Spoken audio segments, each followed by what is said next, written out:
Hello, everyone. I'm live. Will you look at that? The lighting is actually a lot better than I thought it was going to be. Um, but if you're in the chat, be sure to let me know that you're there. Um, I know that I said that I was going live only a day ahead of time, but this is something I decided to do spare of the moment, especially because by the middle of next week I'll be going on a trip to Missouri, and I won't have a lot of time to do things like this. Press for my book, whatever. So I'm trying to get it in right now.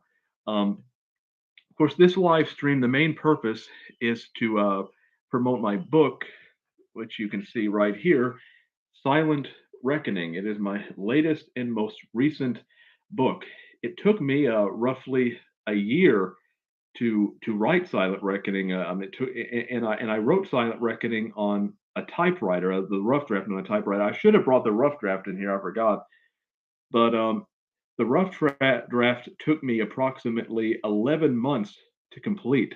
11 hard months, and then afterwards, I edited the book and I put it on Booksy for feedback, and then I published it just a few days ago. And now I started the book, I think, last April. I want to say it was last April. Um, and then I worked on it until March, and that's when I finally published the book. The book, in some ways, is similar to The Great Gatsby in many ways. I mean, it's kind of like if you took The Great Gatsby, Chinatown, and the movie All About Eve and kind of smashed them together. The book has that kind of feel to it, and a little bit of Shakespeare thrown in for good measure. Um, the book has, I guess you could say, a poetic elegance to it that I truly enjoy. Of course, that kind of style has gone out of fashion in modern times. People no longer write poetically, which is one thing that I've been trying to correct because I love poetic writing. I love poetic style of writing, and and I think that style is just as important as substance when it comes to a book. And I tried to capture that within Silent Reckoning, and I tried to use very many different styles of writing in order to complete a book, and I use a lot of different influences. So especially because when I wrote Silent Reckoning, I was deeply immersed in classic literature. I read a lot of classic literature while writing this, and therefore I brought a lot of those techniques to the book, which I think made it work out quite well. And of course, the cover was designed by my father, who is he's a professional graphic designer. He's designed covers for magazines and all of that. He used to be a graphic design teacher.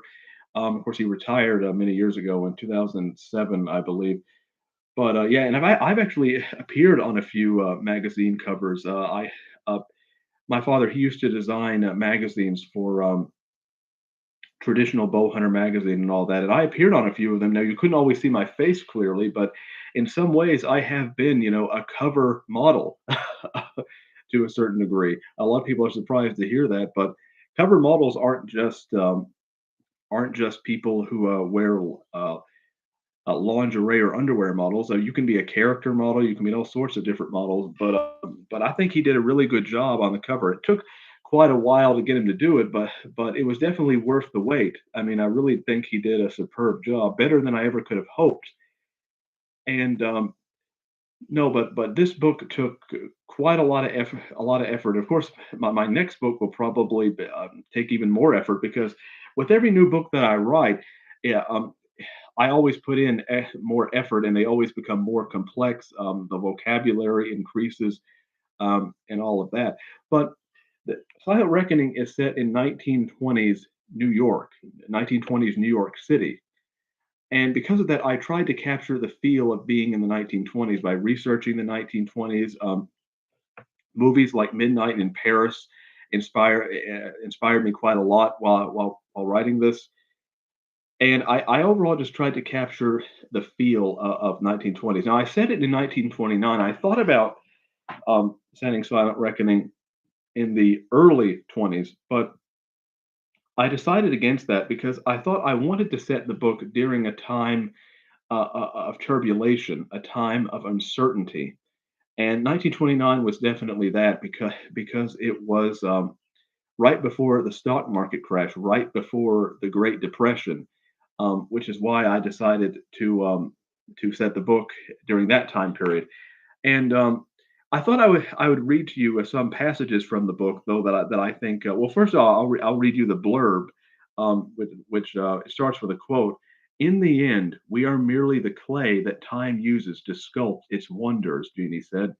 Set in 1929, Silent Reckoning explores the trials and tribulations of Jeannie Anderson, an aging actress who desires to reinvigorate her dwindling career. Obsessed and beguiled by Jeannie's elegance, Walter Peterson, a lonely factory worker, to assist the thespian in her lofty aspirations. They will be plunged into a world of corruption and vice, through which they will become privy to the ghosts of disillusioned dreams. Now, it took me quite a while to write the blurb. I experimented with writing and rewriting, and but I think I finally got it right in the end. So I thought I would read to you the first paragraph of Silent Reckoning, which I think is a very strong opening paragraph. Chapter 1, The Confession, Part 1. Before I was even a whisper my mother's thoughts, it seemed as if the world had already forgotten me. I was born on August 25th, 1893. The world was completely different then. I still recall the echoes of the horses in the streets, the gallant way in which they trotted along the pavements. The air was clean, almost unnaturally so, and there seemed to be a radiant innocence to almost everything. The clouds in the sky, possibly in response to the purities in our hearts, were enchantingly serene. On and on the days shimmered, never once beholden to the shadows of midnight. All day long I heard soft piano music. The sunlight orchestrated the euphoric melodies, intensifying their auspicious cadences. There was no pain, there was no heartbreak. Whatever darkness existed, whatever melancholy drifted through my frivolous gestures, was ultimately drowned out by the hymns of morning. Now, I think that is a really poignant paragraph because it really sets the mood for that chapter. That at the beginning, everything is calm and serene, and then by the end, everything just falls apart. And and that's why I enjoy that chapter in particular. Well, I've been talking for about 7 minutes now, nearly 8 minutes, and no one has yet showed up. Um, this is what I feared, in fact, that that no one would show up. I wanted to do this live stream on TikTok, where I have a bigger audience, but TikTok still does not allow me to go live yet because I still do not have 1,000 followers, and so I will be able to do that once I reach 1,000 followers. But as of yet, I haven't reached that, so I'm having to do it on on YouTube, where my audience obviously isn't as big. So so far, no one has showed up. Um, well, that's really unfortunate, because it's very difficult to keep talking for lengthy periods of time when people aren't. So if you're there, just let me know that you're there. Say you can ask me questions. You can say anything really. Just let me know that you're there. But I would prefer the questions to be of a literary nature. They don't necessarily have to be. However, you can ask me questions about all sorts of things if you'd like. Um, but apparently, no one is here so far, which is very unfortunate. But again, this is what I feared. But I'll try to keep things going for a while to give people a chance to show up. But unfortunately, this isn't going as well as I'd hoped. Of course, I was kind of nervous for this live stream. I didn't sleep very well last night, thinking about it. So I am a little groggy actually. Um, I decided to wear my fedora hat though because I got this for Christmas and I think it is a wonderful fedora hat. So I thought I would wear it um, for this uh, for this session specifically. Um, well, people still haven't shown up. um, well, I guess I'll talk to you a bit more about Silent Reckoning. There are 21 chapters in Silent Reckoning, which is far more chapters than I normally write. The chapters are a bit shorter. A lot of times I have long chapters, but but they don't but they don't but there aren't very many of them. Whereas Silent Reckoning has a lot of chapters, but they're shorter, with the exception of a few. And but I think I'll look for passages here that I like that I would like to read to you. I think the dialogue in Silent Reckoning, though, is vastly superior to the dialogue in a lot of my books, particularly the dialogue in chapter 12, if I can find it. In fact, I think I'll just read to you all of the dialogue in chapter 12. That'll keep things going because I do think this is a very key and important conversation. Chapter 12, Unimpeded Dialogue. Now that I've confessed the story of my life, Walter, what do you think of me? Do you still see the bright star that dazzled your senses? Now more than ever, you should be able to see that I'm a listless shadow, conceived of umbrageous symmetries, and through which all tragedies are instigated. There is no life within me, there is only death. Sooner or later, like all fleeting potencies of night, I will be swept away by the paramount light of contrition, never again to be fully mortal, Jeannie said. It bereaves me to see you in such a state. I don't think anyone can truly imagine the pain that you've gone through, but I still have so many unanswered questions. For example, what became of this fiend who defiled your purity? How did your mother respond to your predicament? From what you've told me, she seemed like a very callous woman, Walter said. I've told you I can now. Just thinking about it inflames my blood. I don't pretend to be a perfect person, Walter. I've made a great many mistakes, only some of which I'm prepared to remunerate. It's my deepest sorrow, my most profound ignominy, that I can't face the spirited morrows of veracity. Sometimes when I face the gloom of morning, it almost seems as if my rubescent luminosities will astrally ascend, but the clouds are always too stark, the sky too gray, and the wind too autonomous. From the perspective of my persecuted senses, nature is a maelstrom, and am its most coveted resident, Jeannie said. Jeannie, I implore you, don't torture yourself with such thoughts. Once your career is reinvigorated, all will be as it should be. The past can't be undone. I wish I could take you in my arms, raise my hand in the air, and alleviate your prosaic suffering. I wish I could take your memories, rectify them, and cast them into the river of forgotten misfortune. Life, however, doesn't work that way. Rather than flee from them, we must learn to live with the vestiges of the past, agonizing though it will sometimes be, Walter said. You talk as if the past is a singular manifestation. As a matter of fact, it never has been. It's more like an opaque and desolate labyrinth. There are a myriad of corridors and passageways, each with their own subset of traumatic verisimilitudes. They are without voice, without exoneration, and can only ignite within the centers of our eyes, the gateways to our souls. They shape our expressions, our constitutions, and always with the weight of eternity on their shoulders. Without them, we would be barren canvases. In the end, we are merely the clay that time uses to sculpt its wonders, Jeannie said. That may be so, but the future also plays a vital part in forging our destinies, for good or ill. Don't allow yourself to be confined by the shadows of disenchanted adversities. For your own peace of mind, if not also for the sake of your own health, you must rid yourself of these fanciful treks into inalterable reminiscings. Instead, look to more tantalizing horizons. You've only just begun to tap into your portentous potentialities. There's only one person obscuring your odyssey, Ursula Chapman, Walter said. Yes, but Ursula is such a sweet girl, you know. From what I understand, she came from a dignified and upstanding family. When I was in drama school, back when the pleasures of life seemed so much more immutable, we would sit and talk for hours, emphatically hopeful for the future. Like two bosom sisters, we shared our inner secrets with one another, never holding anything back. She was perhaps the only true friend I ever had. The notion of us becoming enemies is appalling to my higher senses, but still, I can't ignore the wicked envy that has crept into my heart. It has polluted the nobler gentries of my soul. I try to flee from it, but the more energy I exert, the more truculent it becomes, Jeannie said. There's no need to pass moral judgment on yourself. My fine ingenue, you have been blessed with the gift of unequivocal impunity.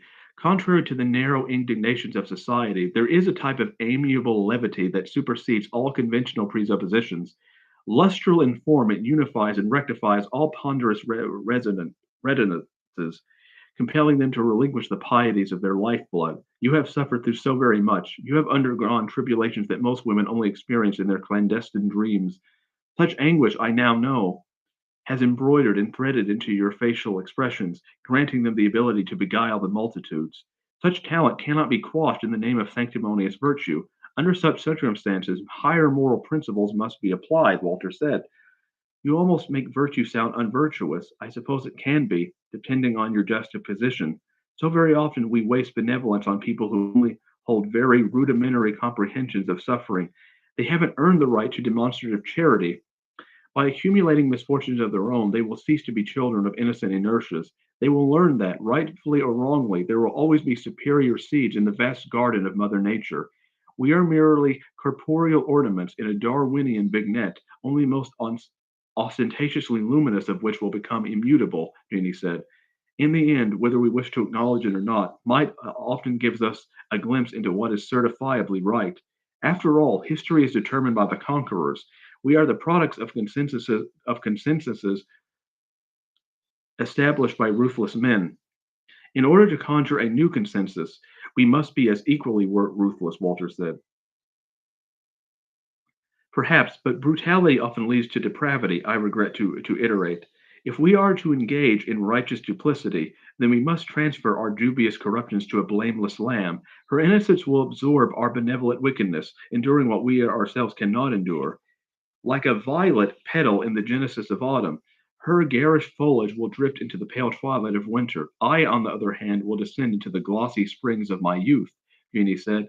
And I think I might just know how to make all of this possible, my dearest darling, Walter said. And how is that? As you no doubt know, there's so much more to succeeding as an actress than acting ability. Reputation matters more than looks, talent, or integrity. I mean, just look at Fatty Arbuckle, for instance. One moment he was on top of the world, and the next moment he was shunned by an industry that was built by his comic prowess. From beyond the grave, Virginia Rappé condemned him. In the end, it didn't matter that he was ultimately acquitted of the assault. The damage was done. Hardly anyone even remembers his name, the poor soul. My dear, that is the power of reputation. Truth does not matter, and it never has. The appearance of virtue carries far more credibility than the reality of virtue. In the eyes of the public, pretense is all that counts. By destroying the pretense, you eviscerate the persona, Walter said. And how will you go about doing that? Tell me everything you know about Ursula Chapman, Walter said. Well, I read that whole chapter. That was an entire that was a scene that was very unique because it just encompassed dialogue, all dialogue, and nothing else. And for that reason, it's very unique, almost like a play in some regards. Because I have been reading quite a lot of Shakespeare recently, and therefore I've tried to give my characters a Shakespearean fervor in their language. Not all the time. Sometimes it's not quite appropriate. But for this book, I thought it was very appropriate, and I do think my dialogue has improved over time. My dialogue used to be weaker than it is now, but now I think my dialogue has drastically improved, and I think Shakespeare helped me do that. I've actually been reading recently the complete works of Shakespeare right here, this big, bulky book, The Complete Works of Shakespeare. Again, if you're here, if you're in the chat, make sure to message me something or ask me something so I know that you're there and that the chat is working. Um, so this is the complete works of Shakespeare that I've been reading a lot of lately, and I truly do think that Shakespeare is probably my favorite writer. Now, it used to be Edgar Allan Poe, but it is no longer Edgar Allan Poe, although he certainly is still one of my favorite writers. But he more or less inspired me to write. But he's not what I would call necessarily my favorite writer. Shakespeare, though, has such a command of poetic language that he truly has inspired me, and no one else it comes even. Oh, oh, okay. Well, my sister is on the chat, so she showed up. um, um, so that's interesting. Hello. um, anyway, I'll go on with my speech. Um, um, I'll go on with my speech. Anyway, I truly do think Shakespeare is one of my favorite one of my favorite writers. Um, and now, of course, I have some others. I've been probably reading more of Charles Dickens, which I didn't bring a Dickens book in here lately than any other book because Dickens because Dickens has um, because Dickens writes in a way where he can stimulate the most educated of persons, but Dickens can also stimulate even people who aren't very interested in classical literature, which is why I love Charles Dickens so much because he can appeal to everybody, unlike some other writers who are more um, highbrow, I guess you could say. I've also read some Ulysses and James Joyce, and now I will admit I've had a lot of trouble reading Ulysses. Ulysses is quite a difficult book, and the thing is though is that it's I don't mind difficulty if I can enjoy the language. I quite like difficult books if I can still enjoy the poetry of it, which is why I like reading Shakespeare. Yes, Shakespeare is difficult, but I like reading him. Ulysses though is not. I've tried and I've given it a real chance, but Ulysses and James Joyce is not pleasant to read.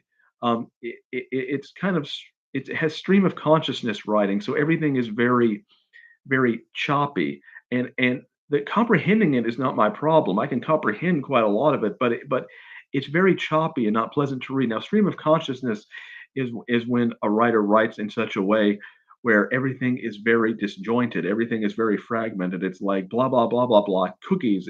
The point is that thinking in real time um, is what is trying to be accomplished, and that can be very unpleasant to read, highly unpleasant, which is why I'm still struggling with James Joyce. I haven't given up on it yet. I haven't given up on Ulysses, but but um but that is ultimately what I'm trying to do. Well, it seems like no one else has entered the chat yet. Um, I've been speaking now for around 23 minutes. Um, I thought I'll tell you a bit about my most recent work, which I still don't have a title for it. Yet. It's called the ignominy and the ecstasy, um, and I've been writing it in, as you can see, in a journal, which I wrote Silent Reckoning um, on a typewriter, but I've been writing this book. Um, in my journal, which I think has been quite inspirational.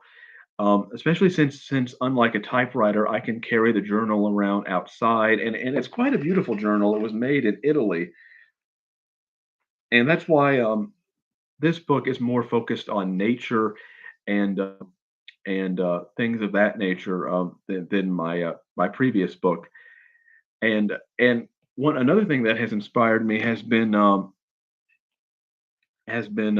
Moby Dick, which I've just finished reading. And Moby Dick has been a wonderful book, and probably it has the most complex prose imaginable. The prose in Moby Dick is quite complex, but because it has a poetic fervor to it, a poetic flavor, um, it has it is enjoyable. I truly do enjoy reading Moby Dick, and And you wouldn't think that a book about whales, about whale hunting and all that would be very enjoyable, but it actually is. And and so so it's been 25 minutes and still no one has shown up. I should have brought my other books in here so I could talk about those too. Um, but I didn't. And but I'm going to try to keep it going for as long as this live stream going for as long as I possibly can. And so I'll talk more about Silent Reckoning, and I'll talk about the characters of Silent Reckoning. Now, the main character, well, she's more of the protagonist. Is the main character is Jeannie Anderson. Even though she's not in the most scenes, I can still consider her more of the protagonist because it really is about her psychological complexity, about her psychological struggles, and that's what makes the story so interesting. Because I really am interested in the struggles of female characters, in their emotional sensibilities, because I've always found female characters especially to be more fascinating because female nature is different from my own. It's different from the masculine nature. That makes it all the more mysterious and alluring, and which is why I love writing about it. And Jeannie Anderson has undergone quite a lot of trauma.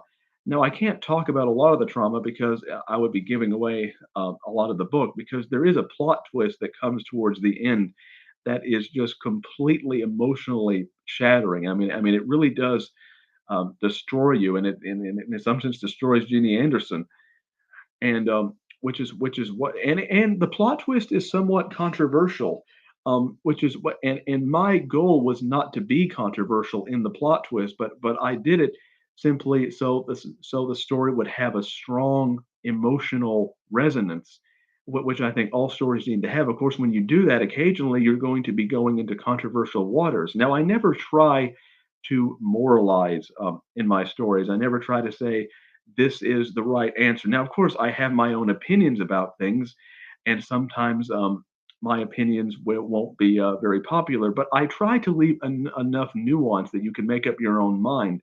Now, again, if you are in the chat, if you're watching this, just leave me a message or ask me a question to keep the conversation going, because sometimes it's a bit one-sided when I do all the talking. So, ask me a question of some kind. I would prefer to be it about literature, but it can be about anything really. Um, but just to keep the flow of the conversation going. But Jeannie Anderson is probably the most complex character that I have written so far. Of course, then you have Walter Peterson, who he's the main character, but he's not really the protagonist. And that's the difference. Is that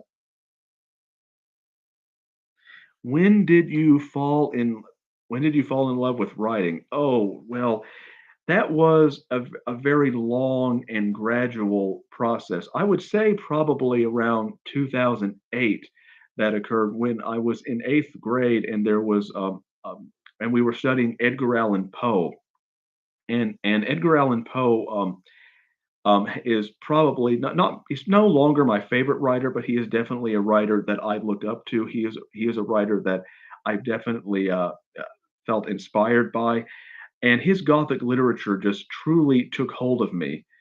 And after that, I started writing some stories by hand, which I wrote in 2009 and in 2010, and then I wrote in 2011 the story Mr. Green. And Mr. Green is a terrible book. It's really horrible. Um, but I published Mr. Green. Well, I did not publish Mr. Green. I printed a copy of Mr. Green out on CreateSpace, but no one has ever read it. It's not no one has ever seen it. And then in 2012, I wrote a short story and tried to get it published in Alfred Hitchcock Literary Magazine. That didn't pan out either. Then in 2013, I wrote a novella called The Landlord, which I then published on Kindle, and that didn't do very well. But I'm not a huge fan of The Landlord, simply because it has some messages and some themes that I no longer find to be very of taste. I guess you could say I don't really agree with it. Then in 2014 through 2016, I wrote about a short story a week. I mean, I wrote sometimes more than that. I wrote about 200 short stories in the span of about 2 years, which was quite a lot. And then in 2017, I wrote The Rains of Godwin Valley, which is a novella, a Western novella. And then in 2018, and I tried to get The Rains of Godwin Valley traditionally published as well. I sent it around to various literary magazines, but that didn't really pan out either. And then in 2018, I wrote Empty Sounds of the yeah, and then in you seem to be a prolific writer. That's awesome. In some ways, yes, in other ways, no. I mean, I've published several things, but I haven't really. None of my books have really been that long. Like most of my books would fall into the novella category. Um, like my longest work is Silent Reckoning, my book right here, which is the book I'm trying to promote, which was released just a few days ago. And Silent Reckoning comes out at 38,000 words. Um, Now, 38,000 words is quite a lot for me, but it's still short in terms of most books. That's because I try to dedicate a lot of time to writing a book because I want it to be the best it can possibly be. So I would rather have a short book that is well polished than a long book that is a complete mess, and that which is why I'm a very slow writer. And so anyway, in 2019, I published Symphony of Perdition. In 2020, I published Mournful Wanderer.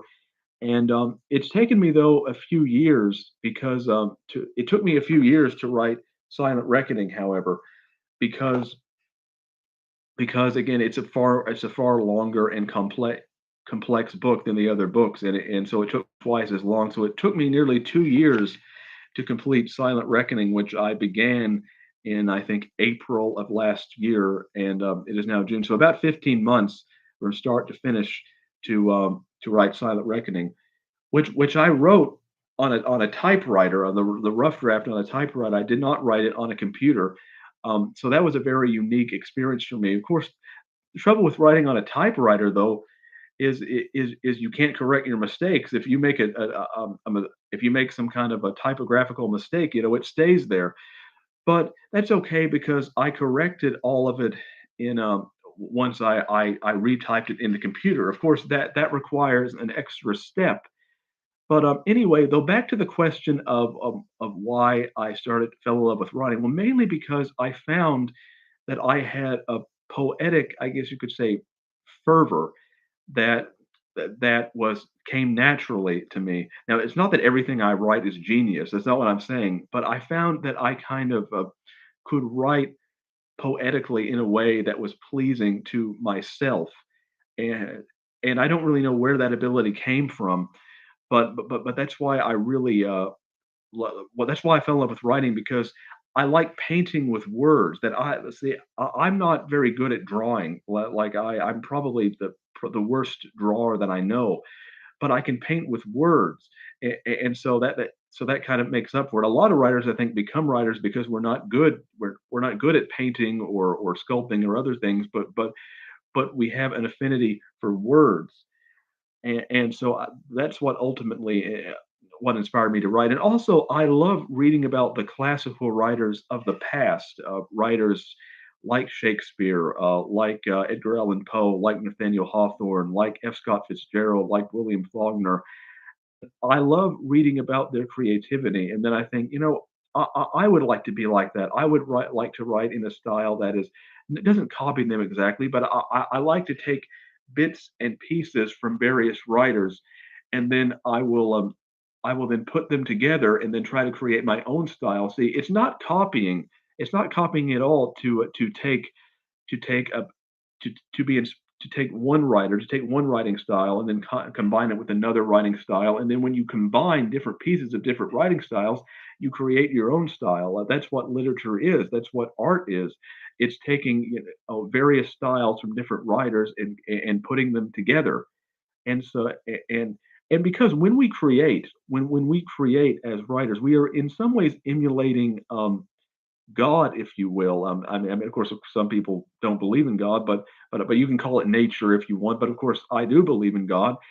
And the thing is that when you emulate the creator, you gain a sense of the divine, because I think that if we're made in God's image, then ultimately we want to create like God, that we have a natural affinity to create because we were created ourselves.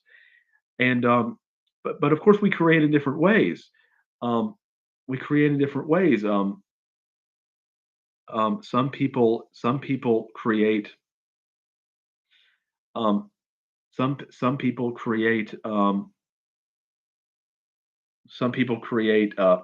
paintings. Others create movies. We create all sorts of things. And and for me, I just happen to like creating books. And personally, I prefer. So if you have any other questions, keep them coming, because questions definitely stimulate me. Um, well, I especially though like physical copies. I love having physical copies of books available because because I personally don't read a lot of ebooks, simply because I can't read for too long on a screen. Okay. You do that. Silent Reckoning is now available on Amazon, and both in paperback and as an ebook. Um, anyway, though,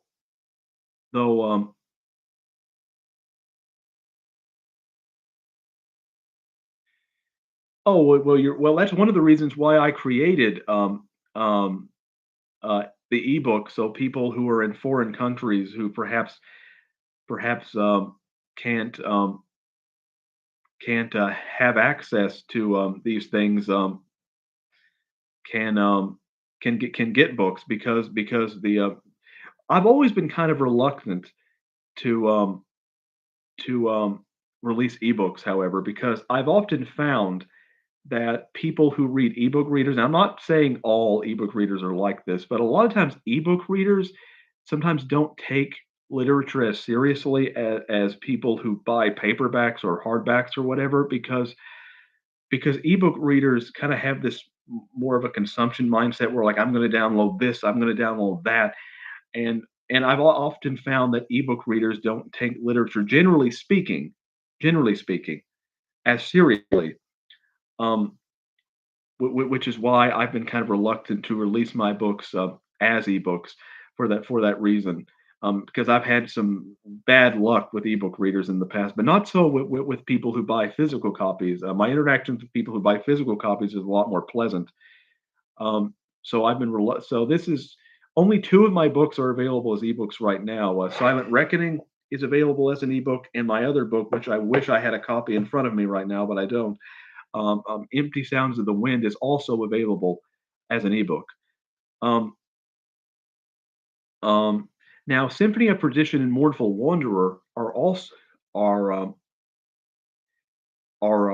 available in are available in paperback, but are not available as ebooks, mainly because the covers don't really don't really fit very well. They're not formatted properly for Symphony of Perdition, Mournful Wanderer. So, but I'm going to release them as ebooks sometime in the near future. But I still need to get the formatting right. But Silent Reckoning is available as an ebook, and my other book, which is a shorter book, Empty Sounds of the Wind, is also available as an ebook. So so, if you have any more questions, though, keep them coming, or any more statements, because I'm trying to keep this live stream going for as long as possible, so more and more people can show up, because it is very difficult to keep talking for nearly an hour straight when you're not getting. The next time that I do a live stream, however, though, I will I'm going to have a pre-prepared speech which I will read from, and then I will also do some ad libbing as well, where I kind of give my thoughts about literature and my overall theory about literature and all of that. And I hope that will be quite enlightening, where I give my thoughts on what I think makes good description, what I think makes good storytelling. Um, well, I think I might talk about metaphor while as long as I'm here. Um, Metaphor is a great tool in writing. Unfortunately, it's probably the most misunderstood thing within the writing world because because metaphor because people take things literally. It's natural for people to take things literally, and because of that, when people look at personification, sometimes for example, if I say, for example, the wind was weary. Now, obviously, in the literal sense, a human being cannot be weary. But it's personification. I'm giving a human-like characteristic to an element of nature. Unfortunately, unfortunately, a lot of people take um, these sentences literally because they don't have a good grasp of metaphor or of personification. And but I think that metaphor works because it gets you to think on two different levels. It gets you to think in the concrete way, and you think in an abstract way. And and and when you bring those two things together, it creates a much more complex system of thought than would be the case otherwise. Um, so which is why I love metaphor so much. Um, okay, so far, two people. I've interacted with two people so far. Um, let me pick out some more passages from my book, and let me see if I can't read to you some more passages that I find interesting.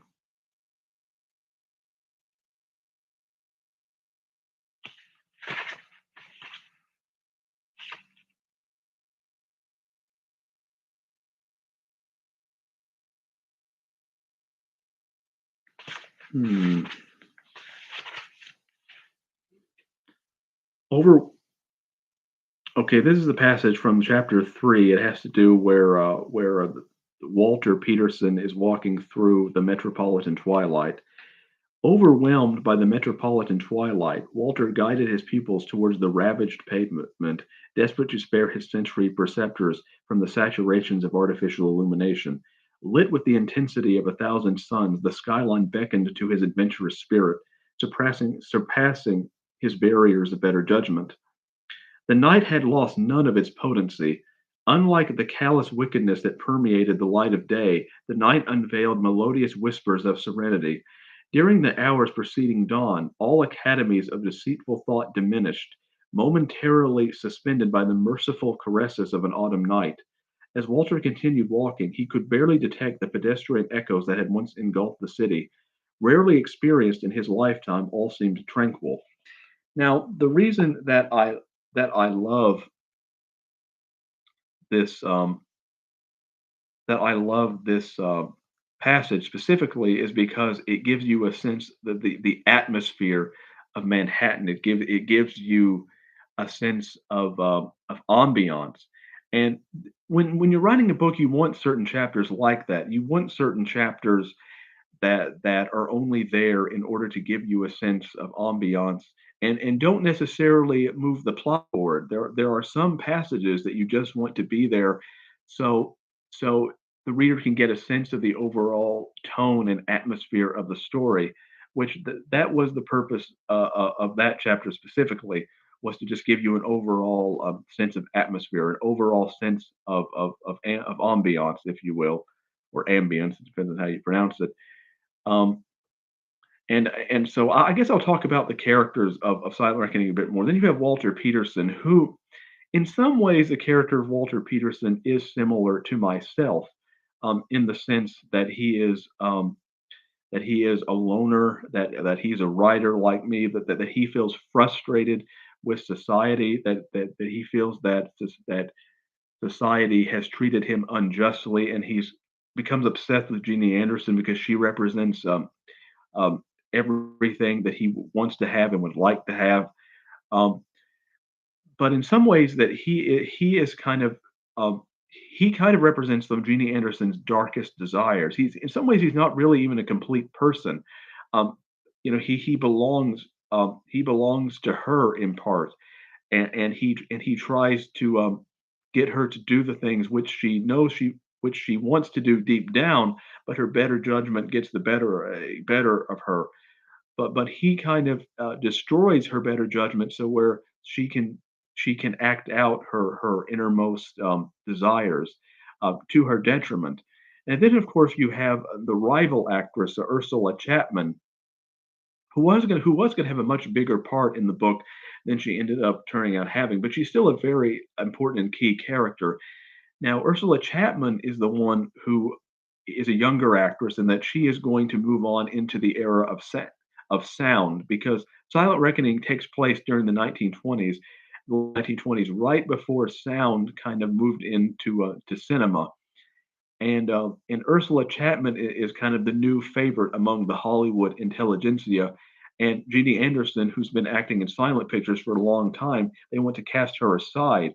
And because of that, Jeannie wants to ruin Ursula Chapman's career, because in doing so, um, she will achieve success in the industry.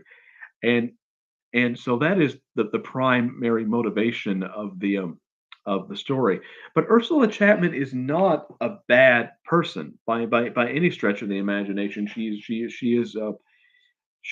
feels reluctant that her career is surpassing Jeannie Anderson. She wants to maintain a friendship with Jeannie Anderson, but the rivalry is getting in the way. But Ursula Chapman also has a weakness. She is an alcoholic, mainly because she suffers from a lot of insecurities, and because of that, she deals with intoxication throughout the story, and she has a lot of inner demons that haunt her. And because of that, Jeannie Walter and Jeannie take advantage of that, and they end up drugging her and getting her drunk in order to ruin her reputation. Now that's as far as I will say, because I'm getting into plot heavy territory. And then there's another character, Rupert Miller, who is the main villain of the story, who is a critic who is trying to destroy Jeannie Anderson's career. But of course, later in the book, they end up striking a deal with Rupert Miller, which ultimately leads to the main confrontation. And I chose a critic to be the villain for several reasons. One, because I'm not too impressed with critics by what critics say, and by their views on various issues. And so I wanted to have a villain that a lot of people could hate, and you might consider that to be a potential flaw. The fact that Rupert Miller, he really is not very sympathetic at all. I tried to make him somewhat sympathetic, but it just didn't work out in the end, because sometimes you need a villain that is so monstrous, that is so cold, because you really want to sympathize with the other characters. And so he traumatizes Jeannie Anderson in a way that is just absolutely egregious, and which is why I think he works so well as a villain. A villain doesn't always have to be sympathetic, as long as they are doing their job at making the audience hate them. Then the villain is doing their job. And then, of course, you have the fifth character, which is not a prominent character, but her presence kind of looms over the entire book, and that is the character of Jeannie's mother. Now, Jeannie's mother does not have an official name. She has I wanted to name her Catherine, but for some reason I just could never get her name in there. Like it just didn't work. But where you have Jeannie's mother, who is kind of the instigator of everything, because she but basically never truly cared about her daughter, that she was just wanted to use her daughter to further her reputation, to get what she wanted, and she kind of completely cast Jeannie aside, and because of that, that Jeannie feels a lot of trauma, and it's the rejection of Jeannie. When Jeannie's mother rejects her, that completely sends her down a dark path, from which she never truly recovers. And so Jeannie's mother is very interesting character, far more interesting than I thought she was going to be originally. Um, so I've talked now for around 50 minutes. Um, Again, if anyone's there, just ask me a question of some kind or another, um, comment or whatever, just so we can keep the conversation going. Hmm. Well, I am now at a loss for words. I was afraid of that happening, but because I've talked about the book quite a lot. Um, well, I suppose I'll talk about some of the uh, some of the cultural influences of that have been inspiring me. Um, we're living in a very turbulent moment in history right now with with a lot of with what's been going on with a lot of different aspects. And one aspect that I touch on in Silent Reckoning is the idea of mob mentality of violence of which plays a great part in one particular book about how when people are desperate, when the stock market crashes, people go crazy. They become wild in a sense and ravenous, and which leads to all sorts of chaos. And and I truly did love that section of the book because it does capture um, mob mentality, this kind of ravenous mob mentality so well. Um, and I think that when people are polarized, when it comes to any number of issues, the issues don't really matter. That creates a stirring pot for many different complexities, many different adversities, and I think that has happened, um, um, but both now and in the past. And so we are living in a very tumultuous culture. Of course, all time periods are tumultuous to a certain degree. Um, um, there's nothing new under the sun. Sometimes some things will get better in society, then other things will get worse. I don't believe in this mentality of everything gets better over time. Some things get better over time, other things get worse over time. And so I don't live by the mantra that progress is always good, because in order to talk about um, because in order to talk about progress at all, you need a moral foundation for what you mean by progress. Now, my next book is going to deal with that. I suppose I can talk about my next book a little. It's going to deal with, if I may stay on the same project, it could change. You never know, but it's going to deal with industrialization, with factories of man losing his soul because of industrialization and all of that, of greed taking over, but also at the same time of workers, of people who work in factories, thinking that they're so much better because they are oppressed in some ways, that they can take control, and that anybody who isn't a friend to the so-called working man, whether it be a rich person or someone who has no practical value, well, they will also need to be eliminated. And so this is not kind of a left right versus issue. This is something that can happen within any system, within any society, within any group. And it's this idea that the other guy is harming me, and he is evil in all ways, and therefore he must be destroyed. and that has happened throughout history. It happened in Nazi Germany. It happened with the communists.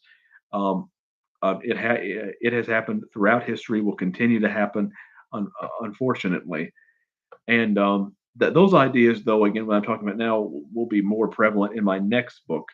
This book is far more character driven. Silent Reckoning is far more character driven, whereas my next book will have more of a grand, epic scale to it, and which I think is very exciting because I've never really written a grand, epic scale. So that's what I'm hoping to do next time. But again, when it comes to literary techniques, now when it comes to writing style in general, I try to not to when I'm trying to describe things to give you a sense of smell, a sense of sight, a sense of hearing. What makes good description is when you try to combine all of those things together, which will ultimately create a far more harmonious effect. But at the end of the day, I don't really know why some things sound descriptive or poetic. Or it's a lot of times it's just instinctual what I think sounds descriptive or poetic. I can come up with all sorts of theories about why, but ultimately I don't know exactly why. It's just an instinct that I have. Um, which is sometimes right. It could sometimes be wrong. Sometimes I can think a piece of writing sounds good today, but not tomorrow, and you never really know a lot of the time. Um, well, I've spoken now for almost an hour. I didn't bring my phone in here, unfortunately, because I didn't. There wasn't a place for me to charge it, so it's currently charging. Um, so I might be able to check on certain things otherwise. Um, well, so if you have any questions or anything other things for me, make sure to ask those questions while I'm here. Because take advantage of this because I don't do these these live streams very often because they're very taxing and very consuming. And so take advantage while you can to ask me questions where you can see me respond face to face instead of instead of me typing something back. Well, um, hmm. I think I'll read this passage. This passage really does suit me here. Do you pray much, Miss Anderson? Only when I enter the presence of God, but nowadays especially that is becoming a bygone pleasure. As a little girl, I used to ferociously pray, certain that God would grant me my most coveted aspirations, that he would bestow enriching accolades upon me, and for a time he did just that. The moment I arrived in Hollywood, my gardens matured and blossomed, their properties endowed with majestic temperaments. The camera was nothing more than a gateway, a conduit into my mercurial eccentricities. Like an irreproachable physician, it nourished me when I was adrift, indulged me when I was obstinate, and gave me the fortitude to persevere into the unforeseeable constellations. We are, as it seems to me, just sprinkles of stardust riding on the tails of moonlight.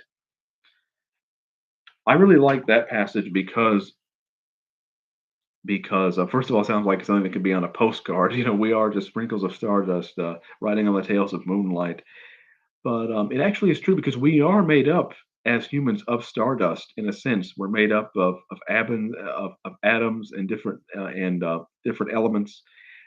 And and one of the purposes of that passage and other passages is to make the point that we are more than what we seem to be. We are made up of many different elements. We are part material, part spiritual, and all of those things go in to make a cohesive whole. and we are influenced, of course, by the elements around us. We are influenced by the sun, by the moon, by natural lighting, by artificial lighting.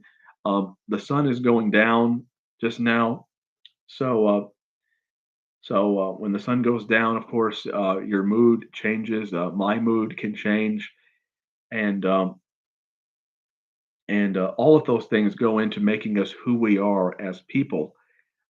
Without which we would not be fully human after all, and which is why I think that is a very key passage in the book. Okay, I have been speaking now for a full hour. Um, and it doesn't seem like anyone else is going to join the stream. Um, it seems like, well, no one is joining me. Um, I'm thinking about I might end it here. I don't know if I will. Um, I've given everyone an hour to come in and speak, to come in and ask me questions. So, again, if you're here and you want to ask me questions, make sure to do it now because you're not going to get another chance for a few months at least, probably. I'm going to come do another live stream later this year, maybe in August or early September, where I give a speech about my theories of literature, about my theories about literature, and it will be a very interesting speech because I'm going to talk about my views on metaphor and on writing literary technique and all of those things. Now I have these views now, but I haven't fully fleshed them out. It's going to be a kind of speech where I'm going to have an outline where I won't stumble or fumble because I'll have an outline of everything I want to say. And show up for that if you can. Again, that's going to probably be in early September. Um, again, maybe late August. I don't know. And again, if you're in the chat, be sure to ask me a question or to just say something. Again, I prefer it to be about writing. Doesn't have to be necessarily though. Um, you could talk about anything just so you can keep the flow of the conversation going. Um, um, well, whoever that person was, they left. um, they didn't stick around for very long. Well,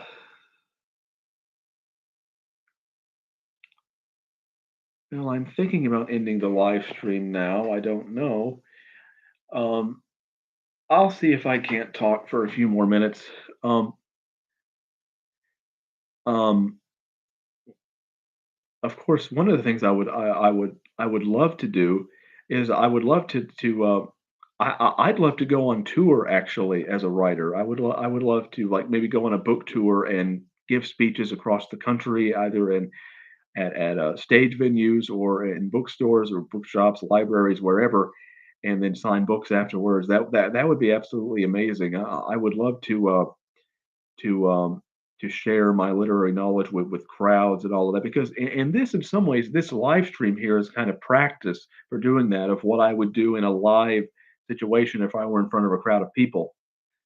And writers are introverted and they are quite nervous. But if I've prepared for a speech, if I then I'm not going to be nearly as nervous than if I'm trying to speak to people one on one. And as a matter of fact, I would say that I am probably better at speaking to large crowds of people than I am speaking to people one on one. Mainly because if I'm speaking to large crowds of people, I don't have to respond to what you're saying, and I've normally prepared a speech ahead of time. Therefore, there is less room for error, less room to make mistakes. Um, and therefore, I find to speaking to crowds to be actually much more comfortable and much more feasible than speaking to people one on one, where I have to respond spontaneously to what the other person is saying. But of course, leaves more room for error. For example, I've had several conversations where I've spoken to someone I'm speaking to someone and I know and I'm running out of things to say and I know there's an awkward silence coming. So in order to avoid that awkward silence, I basically just say anything. And sometimes what I end up saying that may or may not be appropriate to the conversation. And therefore, no, I actually quite like public speaking for that reason, especially if I have an outline or a pre-written speech, which I don't have here. But if I had one, and then I also add in some improvisation, um, that would be absolutely wonderful. Um, yeah, if you would like to invite me to give a speech somewhere to a venue, I would be more than happy to do it. To talk as long as I get to talk about my books and to promote my book, maybe sign some books. I would be more than happy to do that. Um, Now, depending on where it is, you might have to pay my expenses. If it was a local venue, then no. But if anywhere out of state, then then in order to get me there, you would have to might pay for some things. Um, but no, I would absolutely love to do that. In fact, people talk about author dreams, like what would be your author dream? Well, my author dream would be to like have an evening with Joseph Loxton. Some people a lot like, I watch a lot of videos on YouTube of famous writers like Stephen King, George R. R. Martin. It says, "An evening with Stephen King, an evening with George R. R. Martin." And, and usually these are interviews at universities or various venues or places like that where authors, will usually give a speech about their books, and then they'll be interviewed by somebody, a professor or somebody, or a journalist, somebody, and then they'll take questions from the audience, and then they'll do a book signing. And I would really love to do something like that. I think that would be an absolute dream for me. Well, it seems like no one's here. I might I might as well talk about I could talk about my fedora.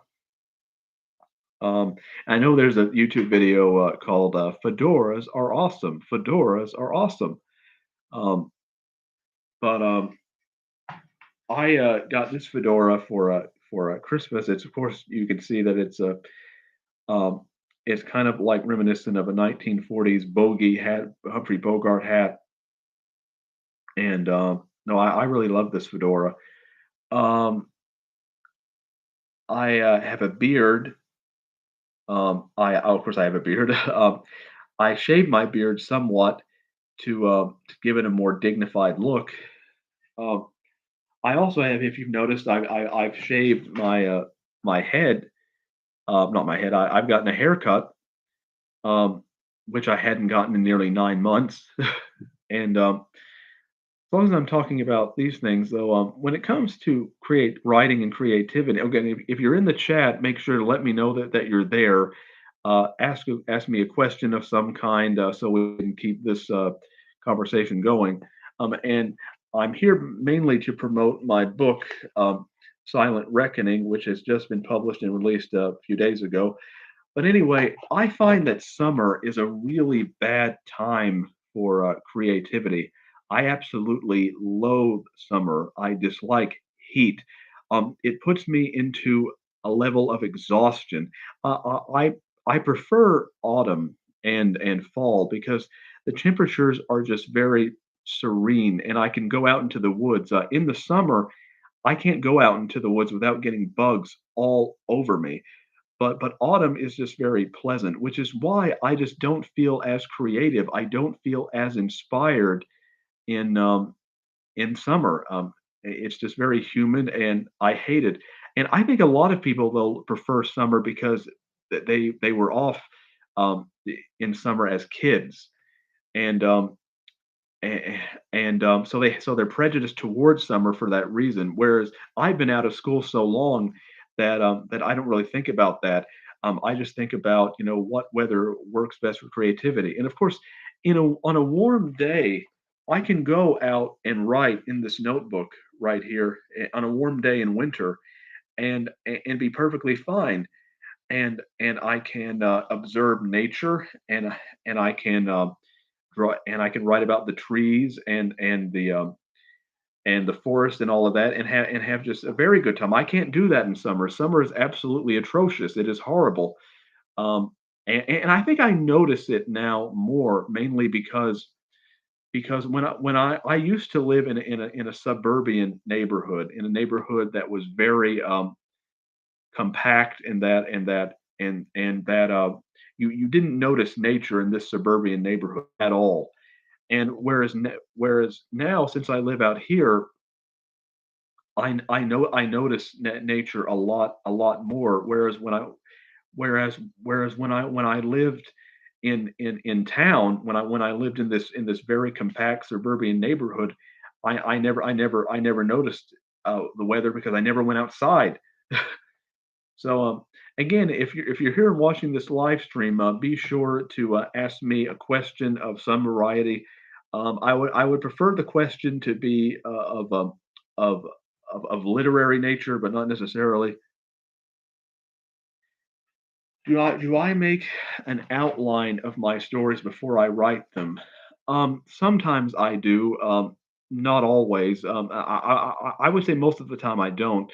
I I definitely try to write more by instinct than trying to follow an outline, because normally when I start a story, the idea that I have at the beginning is nowhere close to how the story turns out by the time I finish it. And I like that. I like to be surprised by the characters that I write, by the story that I write. I like to be surprised when I write the ending and it turns out to end in a way that I didn't expect. I gain kind of an emotional rush from that. I like it when the characters turn out differently. Like in this book, in Silent Reckoning, the character of Jeannie Anderson, who is the main protagonist, she originally was going to be a lot more vixenish. She was going to be a femme fatale. She was going to be a sadistic individual. But it turns out that she was actually only using that because she was emotionally traumatized, and she was actually a very good person who had just been traumatized by society, and therefore she ended up being a very sympathetic character, which is not what I expected. And kind of the other character, Walter Peterson, he ended up being less sympathetic because he ended up kind of seducing her into doing a lot of horrible things. And so he was actually the seducer and the aggressor, not her. That was a very profound surprise in the story. So, which is another reason. And if you want to find out what happens and how this all turns out, you should definitely consider getting Silent Reckoning again, which was published just a few nights ago. And so, yeah, that was a good question. Keep them coming, definitely. If you have more questions of that nature, definitely ask me. Well, I've been talking quite a long time now. Um, Again, like I said before, Shakespeare definitely inspired a lot of my writing for this story, because the dialogue in Silent Reckoning is very Shakespearean. Not all of it, of course. There is some naturalistic dialogue in there, but I tried to give the dialogue a poetic fervor because I think it very much matches the time period, and it gives the story a deep emotional resonance that I don't think it would have otherwise. In fact, I think I'll read to you one of the key soliloquies in Silent Reckoning, if I can find it. Um, Let me see if I can find the passage. It's right here. Let's see here. Just bear with me here. Okay. Here. Between between love and hatred, death has no prejudice.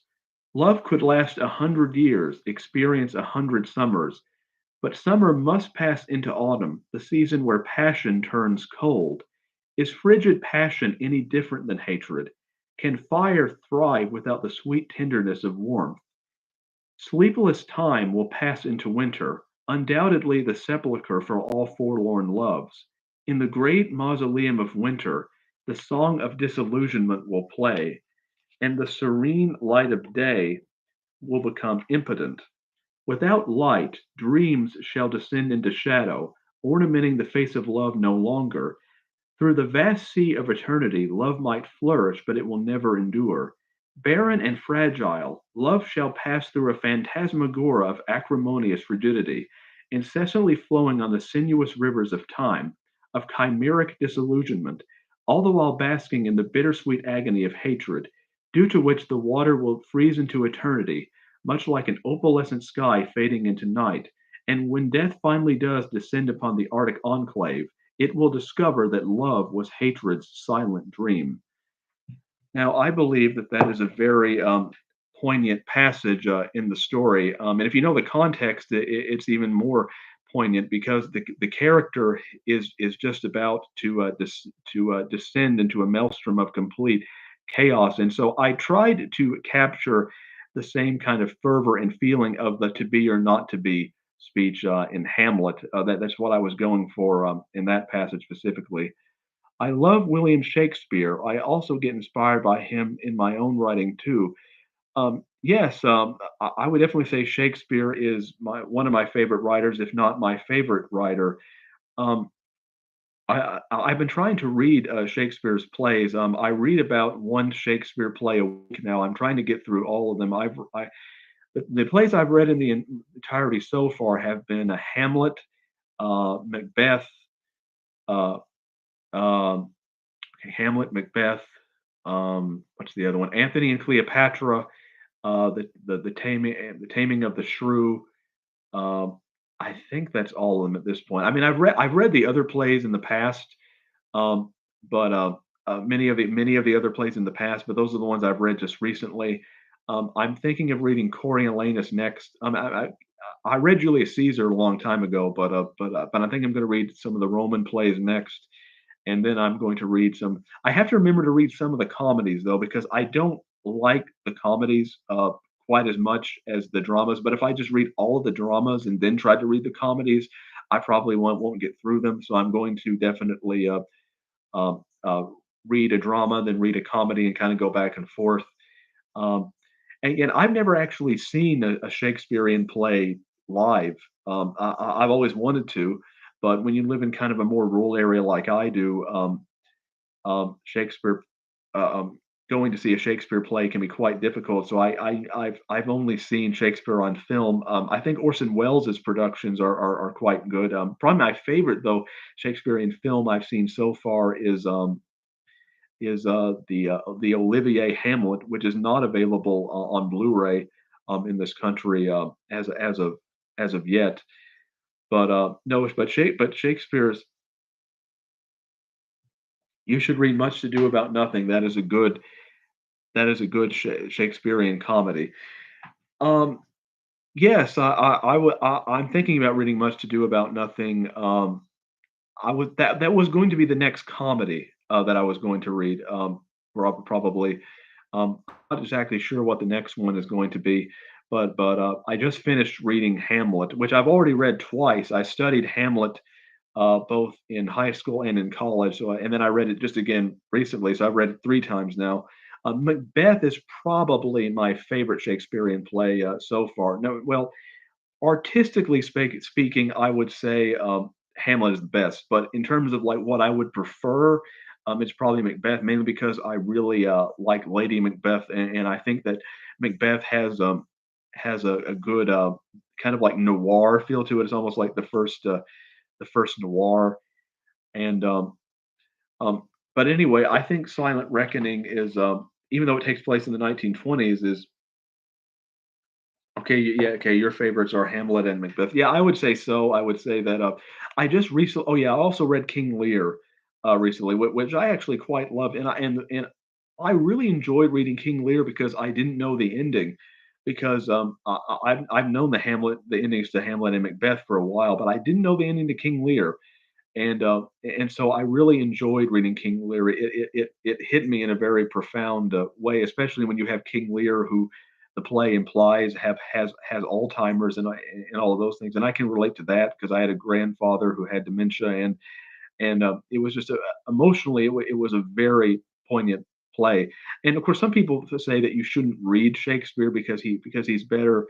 You should just go see the plays. Which of course, some people can't see the plays because they don't have the opportunity to see the plays. But also, I don't think that's true. I used to think that was true, but the thing is that if you sometimes when if you're watching a Shakespeare production, an actor might say a line too quickly and you can't catch the meaning.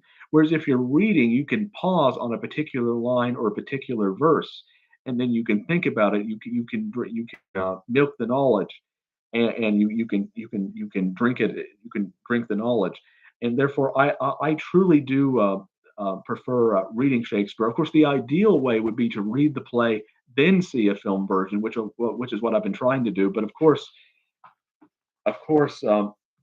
it was very easy to buy this complete works of Shakespeare for uh, for 25 dollars or whatever it was. But buying, every Shakespeare on film, that's even more difficult. So I don't always watch a production after I read it, but I try to at the very least.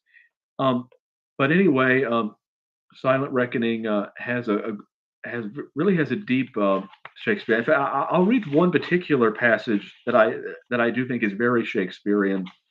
Um, that's in the first chapter where Jeannie's mother is contemplating about the loss of love, where she says, "My darling child, you are ignorant of the ways of the world. Love is a fleeting sentiment, useful only insofar as it provides a reprieve from the urbane constraints of life. Sooner or later, with or without our consent, it will dissolve into the twilights of yesterday. Our affections are often behooved by ornate infatuations. At any given moment, they can flutter and pulsate, indebted to the divine torches that conceived them. But inevitably, like all finite luxuries, they will return to the havens that human eyes have never gazed upon, for they are fraught with impurities." Now, I think that is a very poignant passage because she's talking about the fact that that you write so beautifully. As an aspiring writer, how do I get to such a point? Well, it is. I wish I had a clear answer for that. I don't. I don't really have one. Mainly because writing is very instinctual. So when I write something, I don't often analyze it intellectually. I just think about, okay, does this sound good? Does it not sound good? And the thing is that my feelings can change on the day. Sometimes I might write a passage and go, "This is great. I love it." And the next day I might go, "What was I thinking? This is terrible."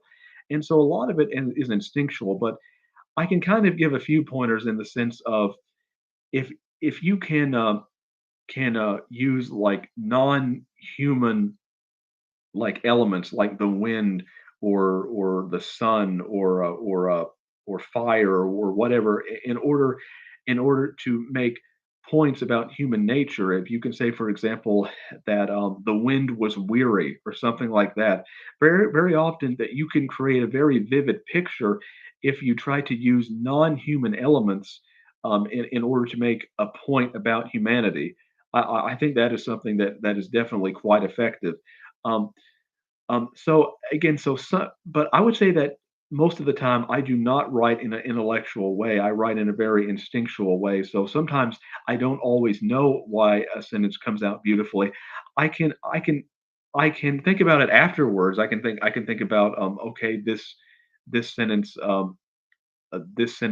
is beautiful, but I don't really analyze it at the time. It's just something that's truly instinctual for me. But of course, one thing that can help is to read the classics, read a lot of classic literature, read all kinds of classic literature, read Shakespeare, but also read Charles Dickens. I think Dickens is a really good place to start with people who are unfamiliar with classic literature because he's complicated enough that you feel like you're reading real literature, but he's not so complicated that you might feel lost. So Dickens is a really good place to start. Um, I just recently got finished reading Great Expectations and A Tale of Two Cities, and the other book that's not as well known, Hard Times. And Dickens is definitely one of the best writers if you want to know how to Yeah, it is by reading literary classic or partly. I will say though that I was writing that way even before I started reading a lot of that. But it's gotten better and it's gotten more refined since I started doing it. But but I would say that I started writing that way even before I because started reading them. For example, I first became inspired to write back in I think 2008, 2009, or whatever, after after reading and listening to Edgar Allan Poe stories. The thing is, I only read like a couple of them before I tried to start writing. I wasn't what you would call like steeped in Poe at all, and but just after getting a little taste and a little sense, I decided to pursue writing, and I've been pursuing it ever since. Of course, when you try to write like the way I do, it takes a very long time. So I only write like roughly maybe when I'm writing, when I'm working on a book, maybe 100, maybe 200 words at a time, depending on how long the writing session is. My writing sessions are I don't write a whole lot. Like if I write for 3 hours, I might write 200 words. For 2 hours, maybe 150 words or something somewhere in there. Which is why it took me over a year to complete Silent Reckoning, because I would only write maybe a paragraph at a time because I'm trying to get it exactly right. It's not that I couldn't write 3,000 words in a day if I wanted to, but it wouldn't be up to my standards. If I just wrote whatever popped out of my head, it would not sound the way. Now, so occasionally, every once in a while, like a sentence will come out, and I'll be like, "That that's exactly the way I want it," and it came out the very first time that way. Most of the time, though, I have to try several times in my head at least. Not I don't always write a sentence down, but I have to think about a sentence for a while before I know if I think it works or not. And therefore, I try to be very intricate and very calculated in my writing. And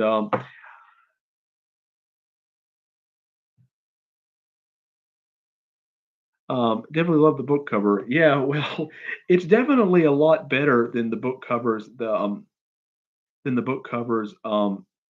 that my previous book covers, because I designed those book covers mostly myself. I had some help from my sister as well. Um, but my father is a professional graphic designer, and therefore he is able to design book covers a lot better than I can. And he's also designed covers for magazines and things of that nature. He used to design covers for a traditional bow hunter magazine, and outdoor magazines. And I'm actually have been on the cover of a few traditional bow hunter magazines. I've been on in Barnes and Noble and everything else as a cover model, if you will. A lot of people are surprised when I say that I've been a cover model. Technically, I have been a cover model on some of his covers. Now, normally you can't see my face very well in a lot of these covers, because it's more about like the product of whatever is being promoted or the subject than it is about the human. But I have been a stand-in on at least two or three of his covers, and and that's why the cover came out so spectacularly. Mainly because I live in an area where there aren't a lot of metropolitan areas around where I live. Therefore, I kind of had to create the book cover from scratch. Um, have you thought about traditionally publishing your novels? Have you published any short stories in traditional literary magazines? Um, I have, and in fact, long story about that. I've attempted to be traditionally published several times. Not in a while though. Like when I back right before I was out of high school, I wrote a story called, which was almost 10 years ago now. I wrote a story called The Landlord, which is available as an ebook on Amazon, although it's not very good compared to how I write now. So if you get The Landlord, just you know be assured that it's not how I write now. It's not nearly that quality. There are a lot of errors and mistakes in The Landlord. But I tried to get The Landlord traditionally published. Um, For about a year, I queried various literary agents to get the book published. And I remember this was before I had a smartphone. I tried publishing it in high school, and I would go to the lunchroom between classes in order to see if my book had been rejected or not. And there was a time where the landlord was getting rejected about 4 or 5 times a day, and and then of course later on I tried to publish the Reigns of Godwin Valley, which is a novella, and I tried to send the Reigns of Godwin Valley to this was in 2017, 2018, to various literary magazines. I think I sent it to a literary magazine in Seattle, and again, most of the time, though, I mean, all the time, rejection, rejection, and you never really know why these publishers reject your book because most of the time they send you kind of an automated response that they send to everybody, which says, "Thank you for." If a rejection letter starts with "Thank you for sending us this," and you know you're in trouble. But it's just not for us right now. And the thing is, though, is that you don't know why they rejected your story. You don't even know if they read it or not. And so I just became very frustrated with traditional publishers because I wasn't getting anywhere with any of them. And and and also I just wanted more freedom as well because you don't receive a lot of royalties when you publish traditionally either. Like you get about a 10% royalty if a book sells, and that's about it. The publishing company gets the vast majority of the money. And now the one good thing about being traditionally published, however, is that you can get a book professionally edited without it costing any money. And the trouble is, I don't really have money even for professional editor even now, so I have to do most of the editing myself, which is very time consuming and very difficult. And so that's probably the only benefit I can see now traditionally publishing is that you can get a book more slightly more polished because you can afford because they'll edit it themselves. But again, you don't have any control unless you're a really big name author over the cover or anything like that. You're solely at the whim of the publisher, and I don't want to be at the whim of the publisher. Um, what I've said in the past is the best thing about self-publishing is that you get to do everything yourself.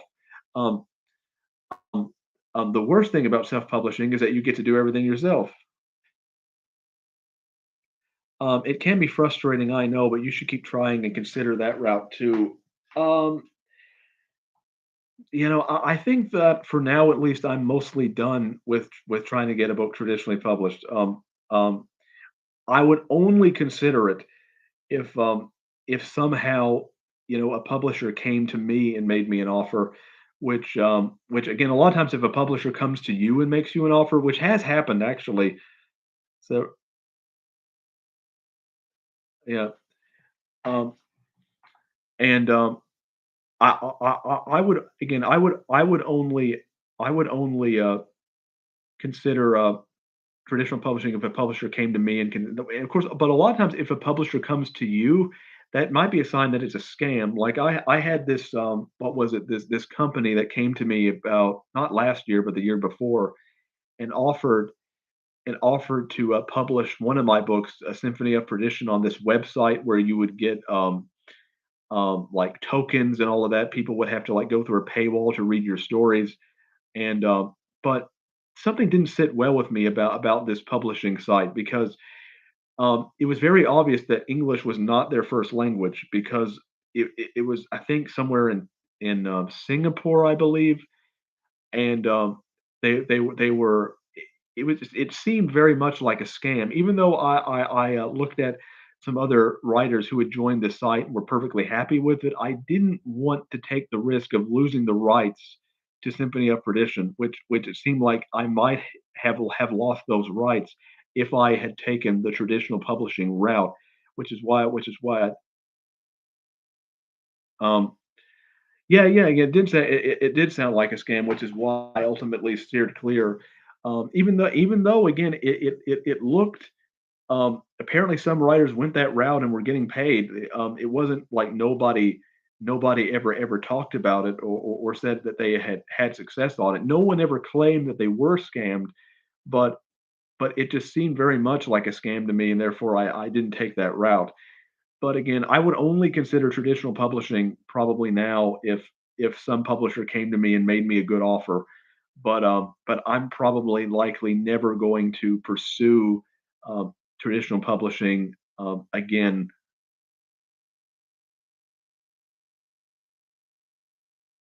Yeah, they didn't ask me to pay. They didn't. It says if you have to pay any money to be published aside from going the self-publishing route, then it's a scam. Yeah, they didn't ask me to pay anything, but it just seemed like there was something in the contract about how you could go non-exclusive or exclusive, and the the wording was just not something I wanted to take. I didn't want to take the risk. It might have been legitimate, but now I will say that the person that I was talking to, that I had a long email exchange back and forth with this person, and it was a real person, and they were very nice and sincere, but it was very clear that English was not their first language, and therefore I didn't want to take the risk. And but no, I don't think I'll ever traditionally publish unless some miracle happens or something. No, but no, but that's a very good question. Um, anyway, I was going to find this this passage in the story that I wanted to read that that I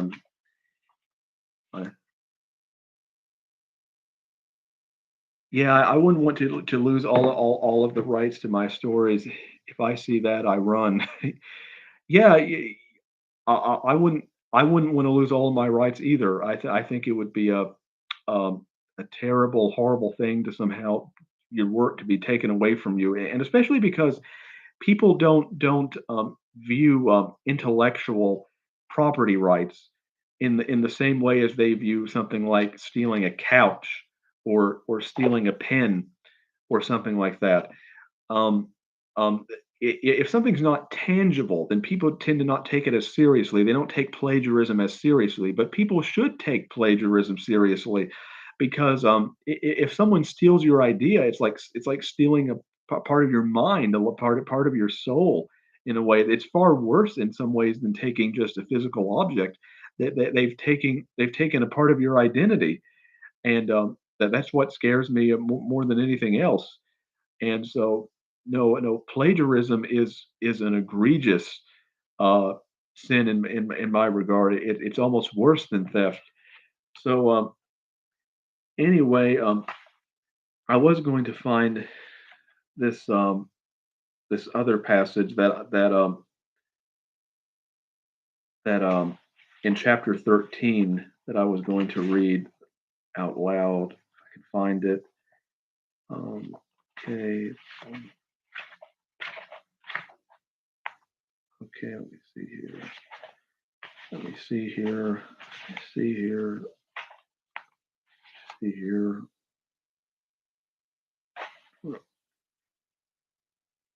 Okay.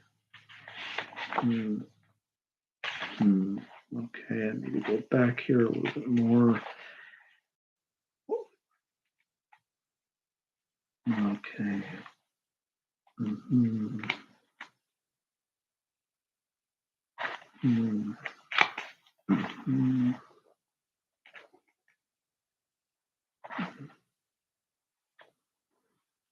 Well, as I'm having some trouble finding it. Okay. Let me see here. Let me see here. Okay. Here it is. Um, what did you find? Well, didn't you find out anything about her? I learned more about her than she learned about herself. You see, Walter, actresses are remarkably adept at deciphering the sentimental resonances of other people, but are often completely oblivious when it comes to their own prejudicial inadequacies. Night after night, the applause from the multitudes gleam over us with a tender warmth, with an eternal rapture.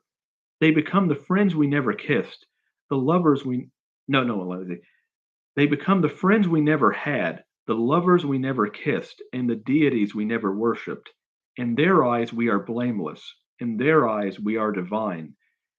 Now, that passage um, comes from chapter 13, where she's talking about what it's like to be an actress, and I really love that passage because it is reminiscent of a speech in All About Eve, where Anne Baxter talks about being worshipped by the applause, which basically makes her want to steal um, a role from Betty Davis.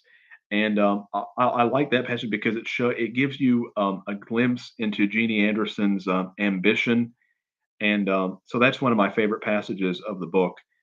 Um, and there's another passage though I wanted to read as well.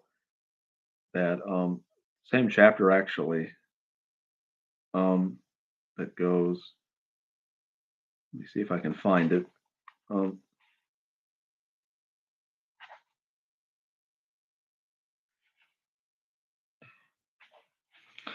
I love that movie, All About Eve. The movie has some great. Yeah, it does. And I really love. I really love the the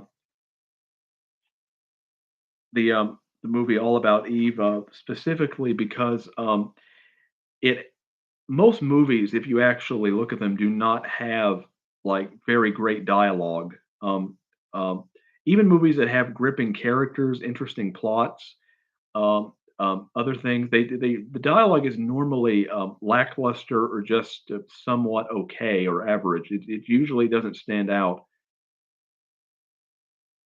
Oh yeah, Sunset Boulevard. Absolutely. Jeannie Anderson is not quite as old as is not quite as old as what's her name, Norma Desmond. Um, but she's kind of in her. Jeannie Anderson is 36, in her mid, almost late 30s. But yes, that was definitely an influence as well. Again, Silent Reckoning is kind of if you took a little bit of Sunset Boulevard, the movie Chinatown, which if you read the book, you'll know why that was an influence. Sunset Boulevard, Chinatown, um, The Great Gatsby, and All About Eve, and kind of just smash them together and throw a little bit of Shakespearean themes in for good measure, and that is Silent Reckoning. Um, Let me see here.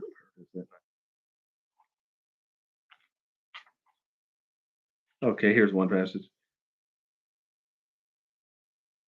The invisible reapers of time have already descended upon my breast, the blemishes so subtle as to be immaterial, but like moisture trapped within the oysters of ominous clouds. They will soon be free to saturate the jewels of my femininity. Um, so that is a passage that talks about aging and what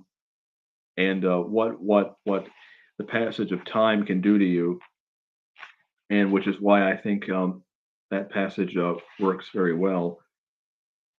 Okay, here's another passage that I quite love.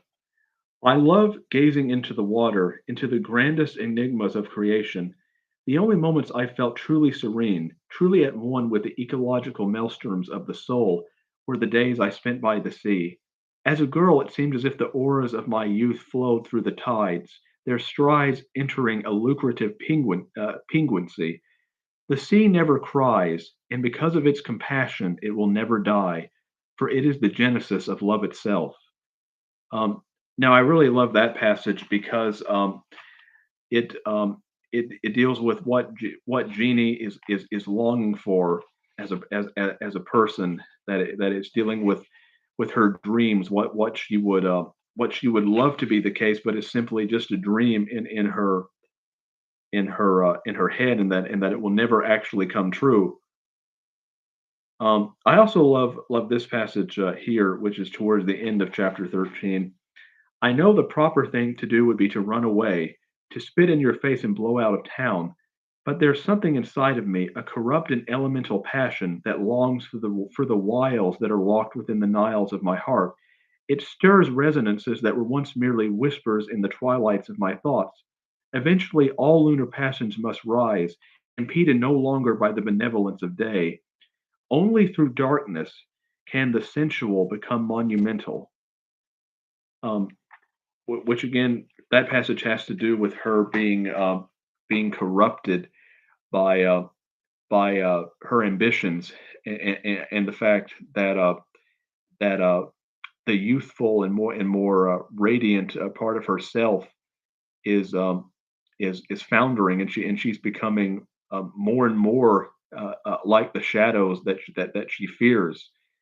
And there's one more passage I would like to read at the it's at the end of chapter 15,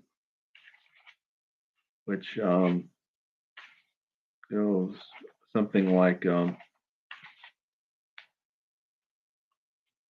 once upon a time, my heart was very much like yours. It was so pure, so unspoiled. It was like the first pencil of light on a spring morning. At first, you think the light will stay forever, but night must come, and with it the proliferation of stardust agonies. Eventually, you're left with the shadow of a memory that was only ever a dream. Now, that passage has to do with her reflecting on the past and how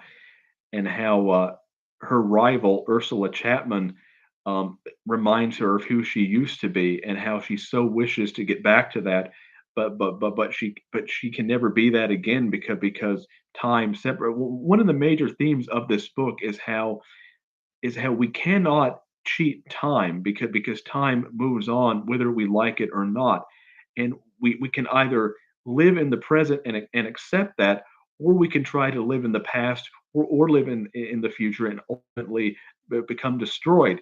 Because if you've ever been depressed at any time in your life, um, you'll realize that what causes your depression is either thinking about the future or thinking about the past. The way to achieve peace is to live in the present. But of course, that's easier said than done. And of course, I make that mistake all the time, and will continue to think about the future or I guess you could say, revel in the past. We all do that, but ultimately, that is what leads to most misery: is that we don't live in the present moment. And so I would say that is one of the main themes, if not the theme, of Silent Reckoning. Well, I've been speaking for a long time now, so if to anybody who is still watching, ask any more questions, eh, or if you have any more questions, then ask them, and then I'll wrap this up. So, if there's anything you would like to ask me, then ask me now, because it's probably going to be a few more months before I have another live stream.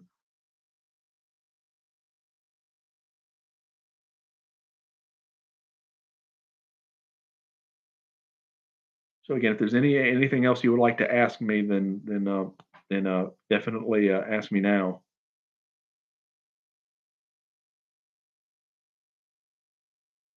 I guess about I'll wait about 3 more minutes just to see if anyone else has any questions, um, and then if not, I'll kind of wrap it up.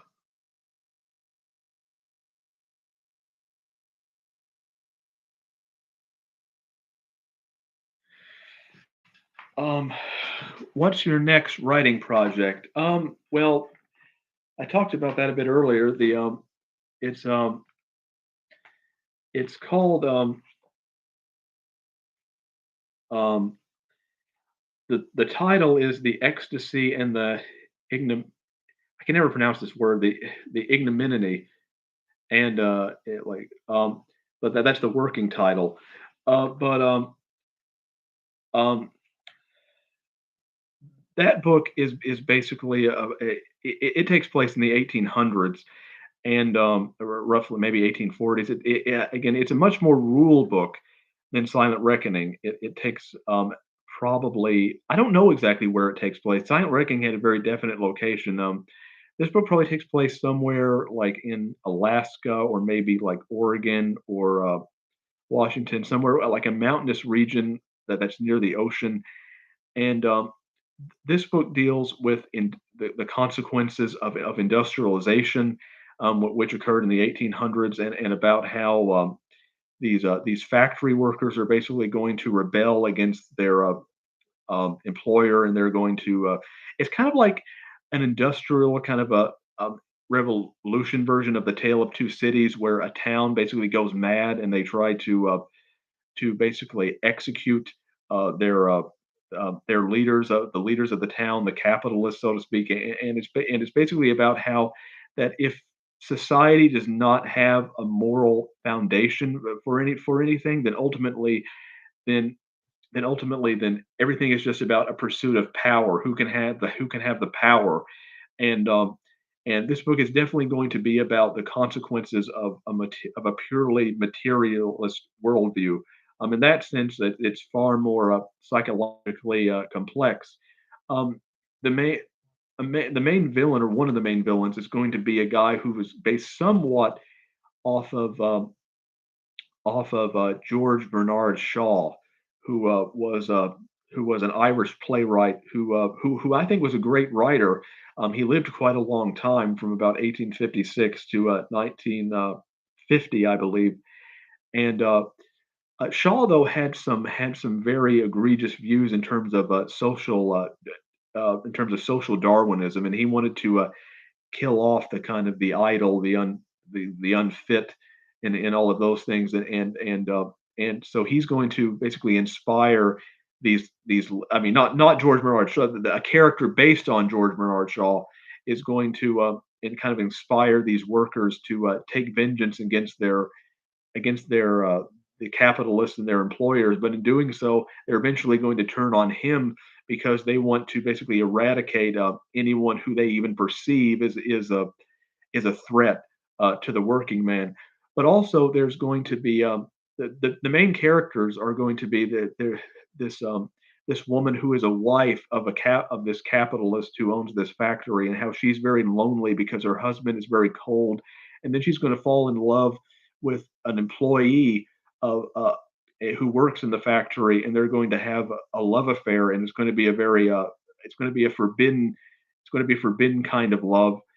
And but ultimately, when she's put in danger because of this worker revolution, then this employee is going to try to save her before she's killed, along with the rest of the employers and the rest of the capitalists.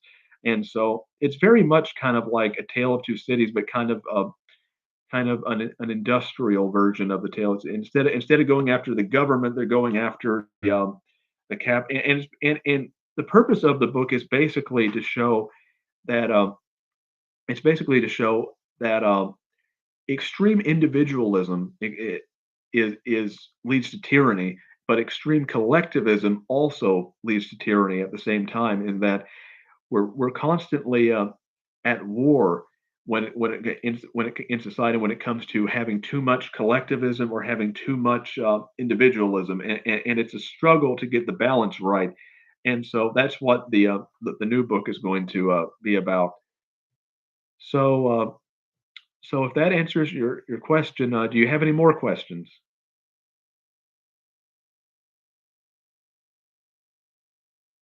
Do you have does anyone have any more questions?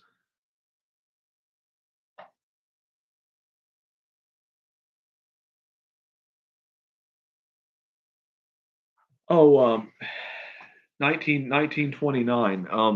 It takes place in 1929, almost 1930. So late 20s, early 30s doesn't really make a difference.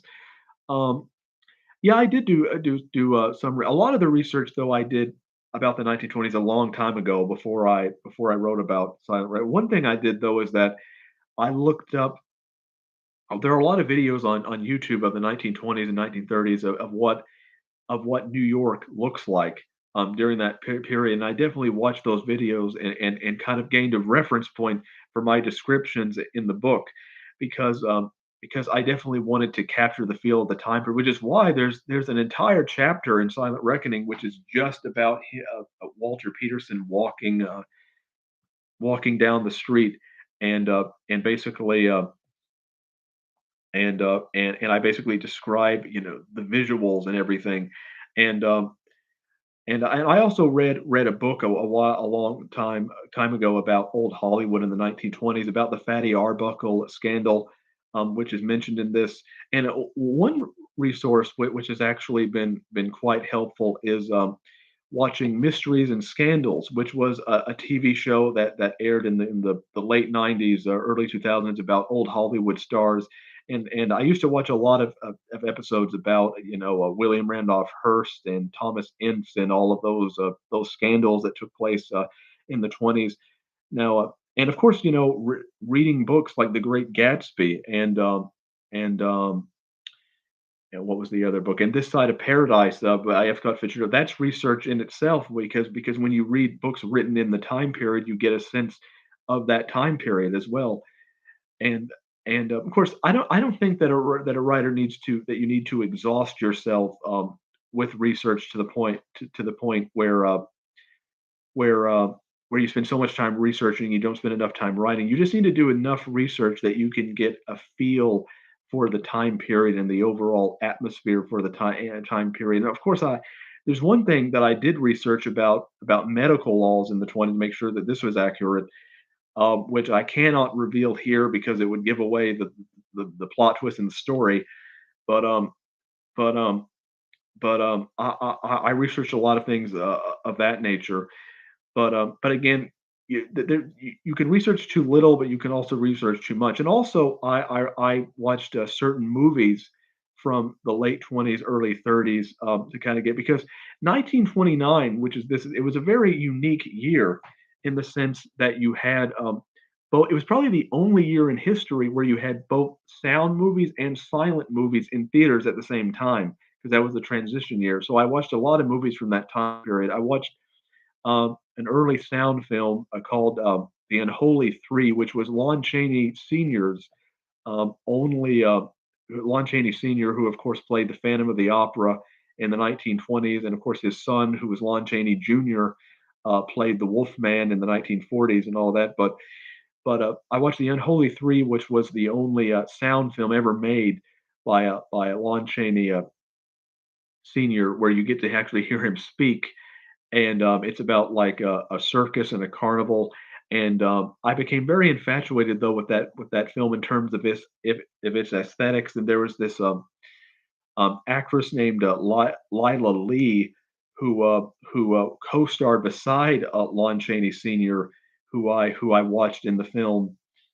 And I researched her and read a lot about her personal life, and I used some of her personal life. This actress Lila Lee um, um, for the character of Jeannie Anderson. That Jeannie Anderson is kind of a combination of Lila Lee, uh, what's her name, Myrna Loy, who in terms of looks, Jeannie Anderson looks more like Myrna Loy, but and Lillian Gish.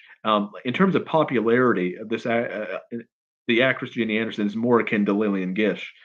And so those three actresses I used as references for Jeannie Anderson's life and all of that because she lived kind of the typical life of a Hollywood starlet at the time. I'm very fascinated by old Hollywood history. I would definitely like to make it out to Los Angeles someday. One of the reasons I decided, though, however, to set Silent Reckoning in New York instead of Los Angeles. Two reasons. One is that New York visually is just a much more enriching city when compared to Los Angeles, and also it has four seasons, and so I could write about Silent Reckoning in the snow, in the rain, in the cold, when it's cold, when it's hot. Whereas Los Angeles really doesn't have four seasons, therefore it's not really aesthetically all that pleasing compared to New York. And also, I have been to New York. I spent about a week in New York City around 10 years ago, where this guy owed my father a favor, and he lived in New Jersey, and we lived with him for. I mean, we stayed with him for about a week while he toured us around New York. And I would love to go back to New York someday because there were a lot of things that I simply was not interested in then 10 years ago that I am now. So, but I don't know if I'll ever make it back to New York. But I have not been to Los Angeles so far. I would love to travel to Los Angeles someday, but it's so far, and plus my family just is not very interested in going out there. I'm the only one who really would love to go. Therefore, if I go to Los Angeles someday, will be myself. Now, maybe after I visit Los Angeles, I'll set a book there, but that's why I didn't. I'm more likely, though, however, to set a book in San Francisco because San Francisco, I think, is much more visually enriching when compared to Los Angeles. Um, and some people consider San Francisco to be kind of like an American Paris, or something like that. Now, of course, San Francisco recently has gone downhill, and a lot of the crime and activity there. But I would definitely like to make it to San Francisco and Los Angeles someday. Um, so no, but when I do research for a time period, I often like to research, the entertainment from that time period, whether it's the movies or the books, far more so than to get some kind of general biography about what it was like um, during that time period. Because time periods, in some ways, are just masks. They're just fashion masks um, for the story, and that the time period is important to a certain degree. It's more of an aesthetic, and the story is in some ways more important. So it's important to do research, but don't get overwhelmed by it. So if that answers, oh yes, one of my favorite films of all time, Vertigo, takes place in San Francisco. Yes, I was thinking about that actually. Yes, Vertigo does take place in San Francisco. You should definitely look at my top five uh, films of all time list if you can, which I did a few months ago because Vertigo and All About Eve are on that list. Um, but no, Vertigo is one of my favorite films. It's very atmospheric. Jimmy Stewart is excellent in the movie, and Kim Novak is very alluring. Although I am of the opinion I love Kim Novak, so don't think I don't love Kim Novak because I do love Kim Novak to a certain to I mean to a very great extent.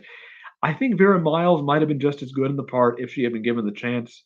I know that I am in the minority about that, but but she fell pregnant at the time and could not do it. But both actresses are great, and I love Kim Novak, but I just think Vera Miles might have done a good job if she had been given the chance.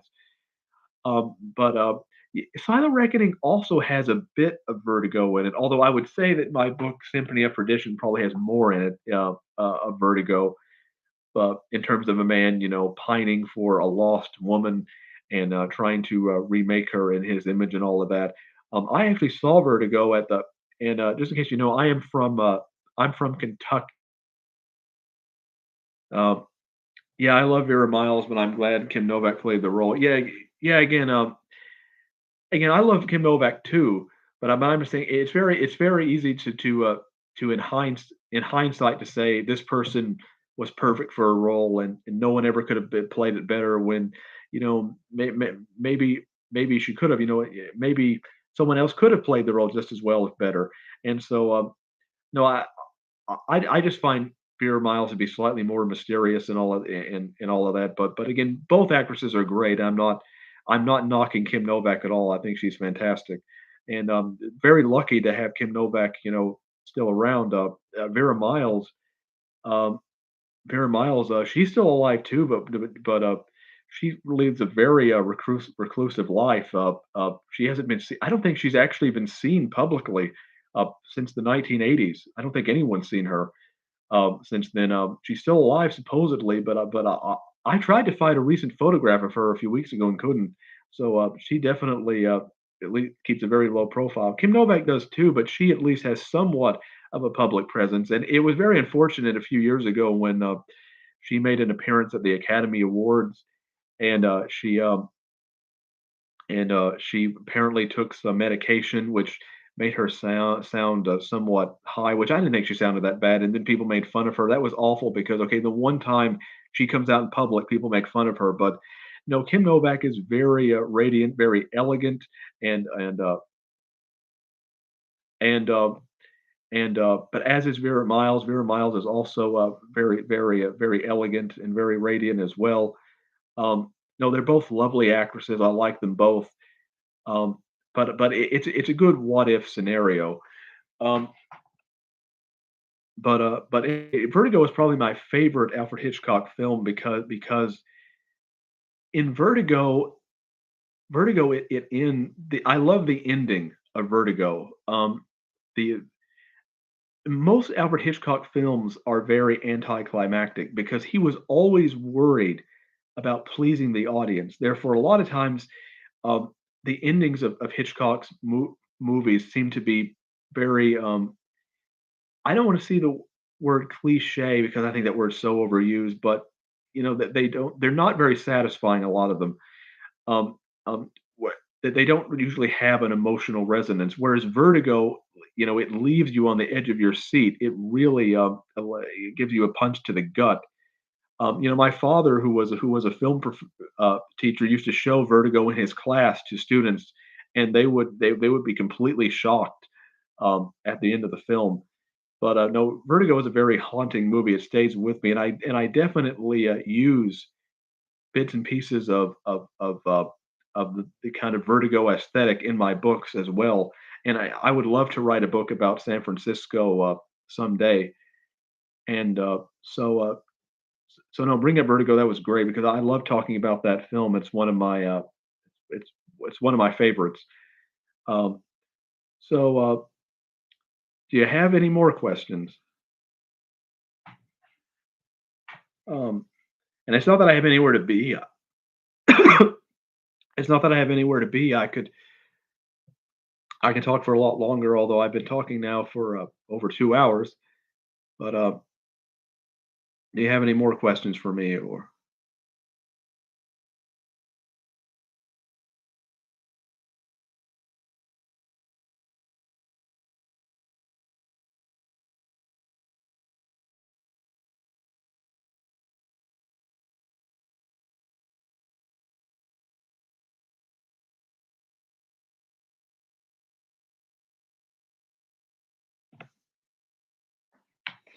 how many books do I usually read within a year or a month? Well, it can vary quite a lot. Right now, I'm reading Moby Dick. Uh, Remember, I'm about 100 pages in with Moby Dick. Moby Dick's prose is actually surprisingly very complex, especially um, especially for a book about a whale. It is surprisingly some complex, but I really love Moby Dick so far. I love the descriptions of the sea and everything else. I think Herman Melville might have been the 19th century's greatest American writer. I think Hawthorne and Poe definitely rival him, but Moby Dick is definitely a great book. I'm also reading right now Anna Karenina as well, which I'm not enjoying as much, mainly because it's been translated. But and of course, I'm trying to make my way through Shakespeare, and I also try to read some of the Bible every night as well. So if you count the Bible, I'm definitely reading 4 books at the moment.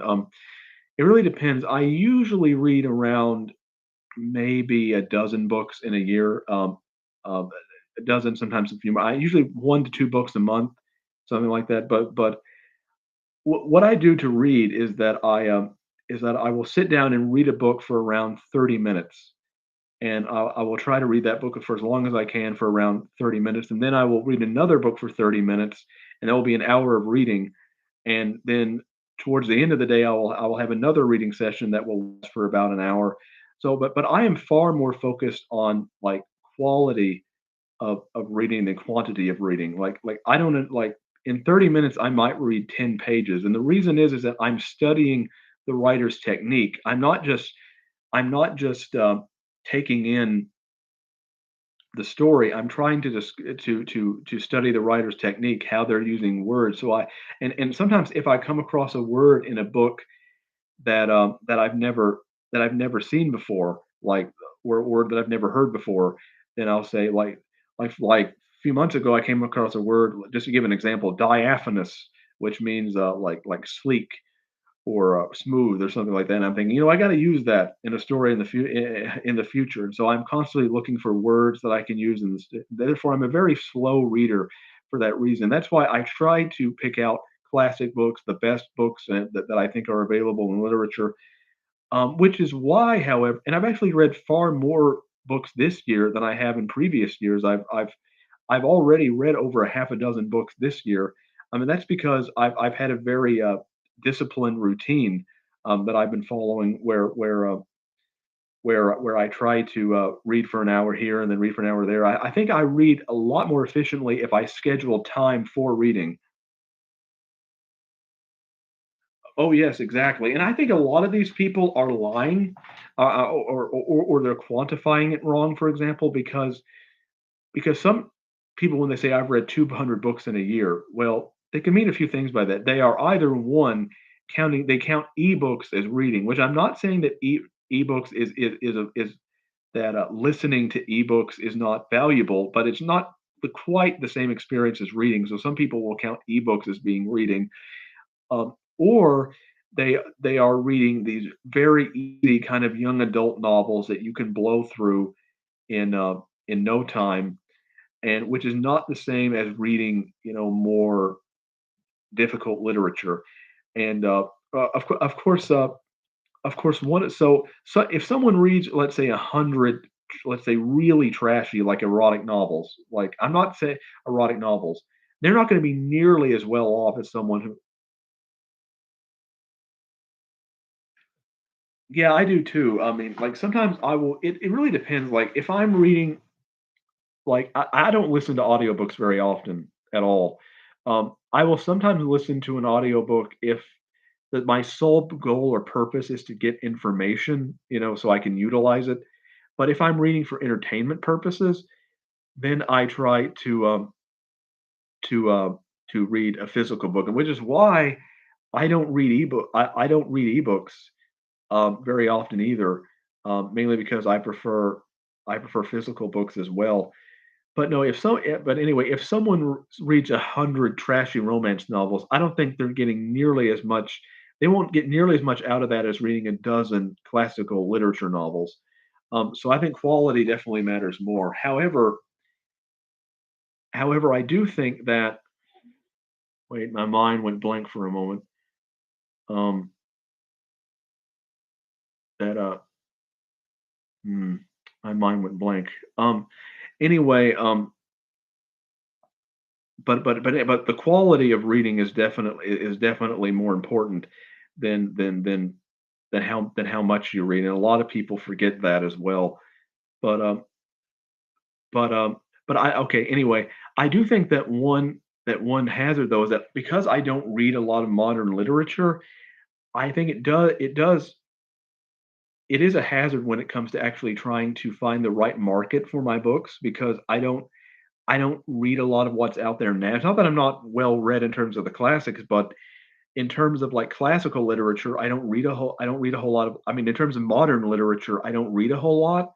So so it can be very difficult for me to find my market because I don't really know who's out there competing against me in this area because I read mostly classical literature. I don't read a lot of, a lot of times I was reading a book some from the 50s the other day, and I thought, this is a bit modern. Now there are some exceptions. Like I've just gotten into reading, which I've been aware of this author for a long time, in terms of like his persona and personality, but I haven't actually been reading his books. I've been reading a little bit. I haven't read enough of him to really have an opinion one way or the other. But I've been reading James Elroy, who wrote L.A. Confidential and and a series of other crime books like the Black Dahlia and all of that. And I've been reading some of him lately. Again, I haven't read enough of him to have an opinion. He's more. I mean, he's still an older writer, but he's more modern in the sense that he's alive, active, and still writing.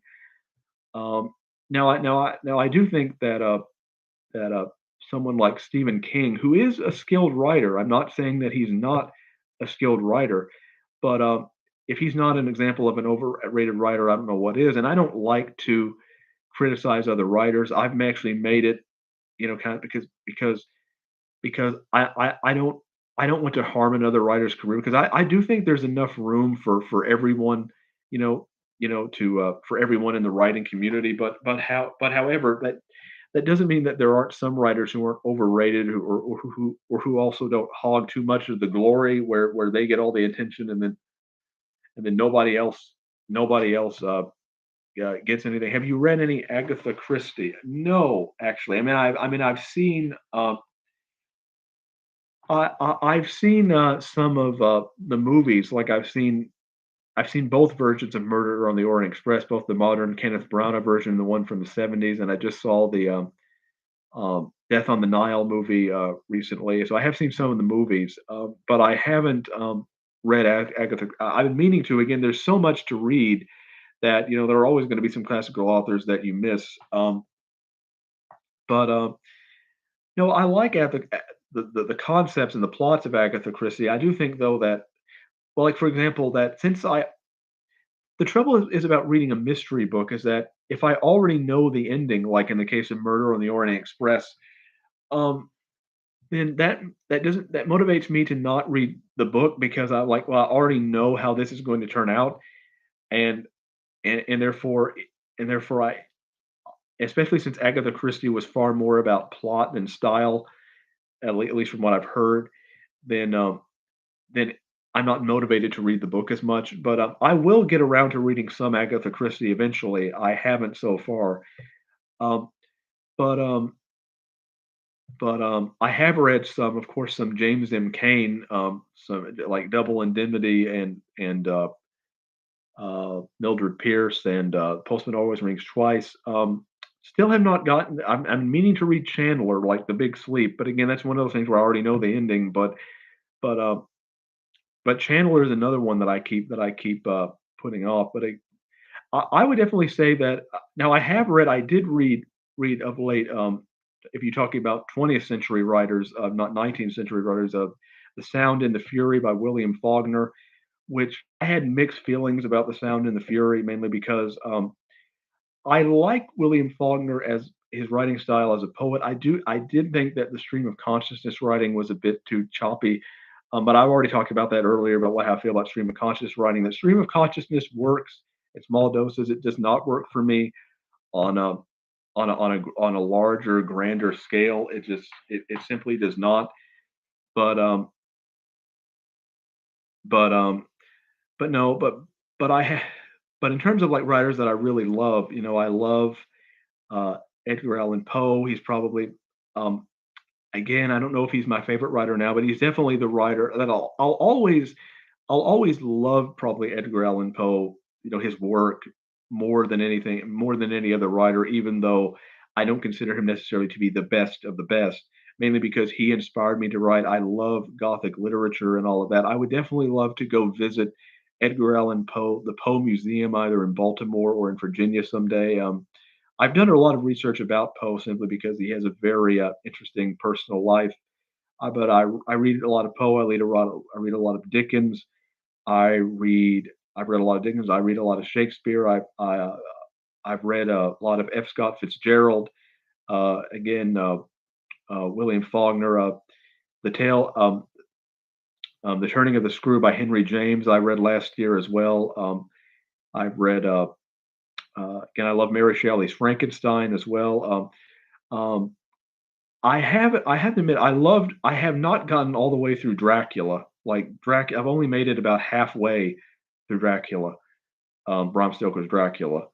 Um, but I've been meaning to make it through. I know how it ends. So again, so it's one of those odd things that if I know when it comes to movies versus television, is that if I know how a book ends, if I if I haven't if I've already read a book, then I want a movie version to be exactly like the book. But if I've already seen the movie, then I want the book to be different. So I'm not so I will have a sense of suspense. And but I've been meaning to get through all the drag. It's one of those books again that I've just never I've where I've never managed to get past the halfway point, even though I've tried. But again, of course, I love Joseph Conrad's Heart of Darkness, which is a novella, and which is about being in the jungle and the Congo and all of that. And what I love about Heart of Darkness um, is that other than it being very atmospheric, is that novellas I think are the perfect length because they're longer than a short story, but they're shorter than a full length novel. So you can digest a novella in one day or a few days and have a very in depth experience as compared to a novel which might take you several weeks to several months to read. Um, so, do you have any more questions?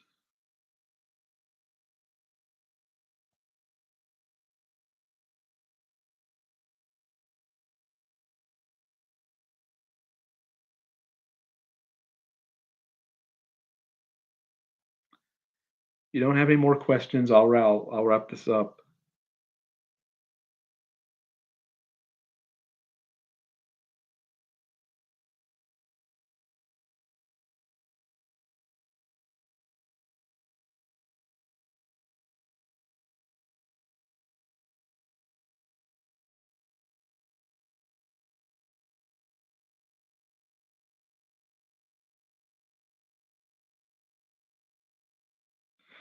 All right. Well, since he doesn't have any more questions, then I guess I will wrap this up. Um, so Silent Reckoning is now available both as an ebook and in paperback. It will also be available eventually in hardback form as well. It is not available as a hardback at this time, but it will be in the next few weeks. I'm still trying to inspect the proof. Once I inspect the proof, Silent Reckoning will also be available as a as a hardback as well. Um, so so get Silent Reckoning if you can. This has definitely been a very pleasant live stream. More people showed up, and I interacted with more people than I thought I would. So that's always good. And I had a really good time. Again, in a few weeks or a few months, I might do a do an in a few months probably I'll do another live where I give a speech about my thoughts on writing and literature. While I'll have all of my thoughts organized. And so I'm looking forward to that. And until then, I'll see you next time.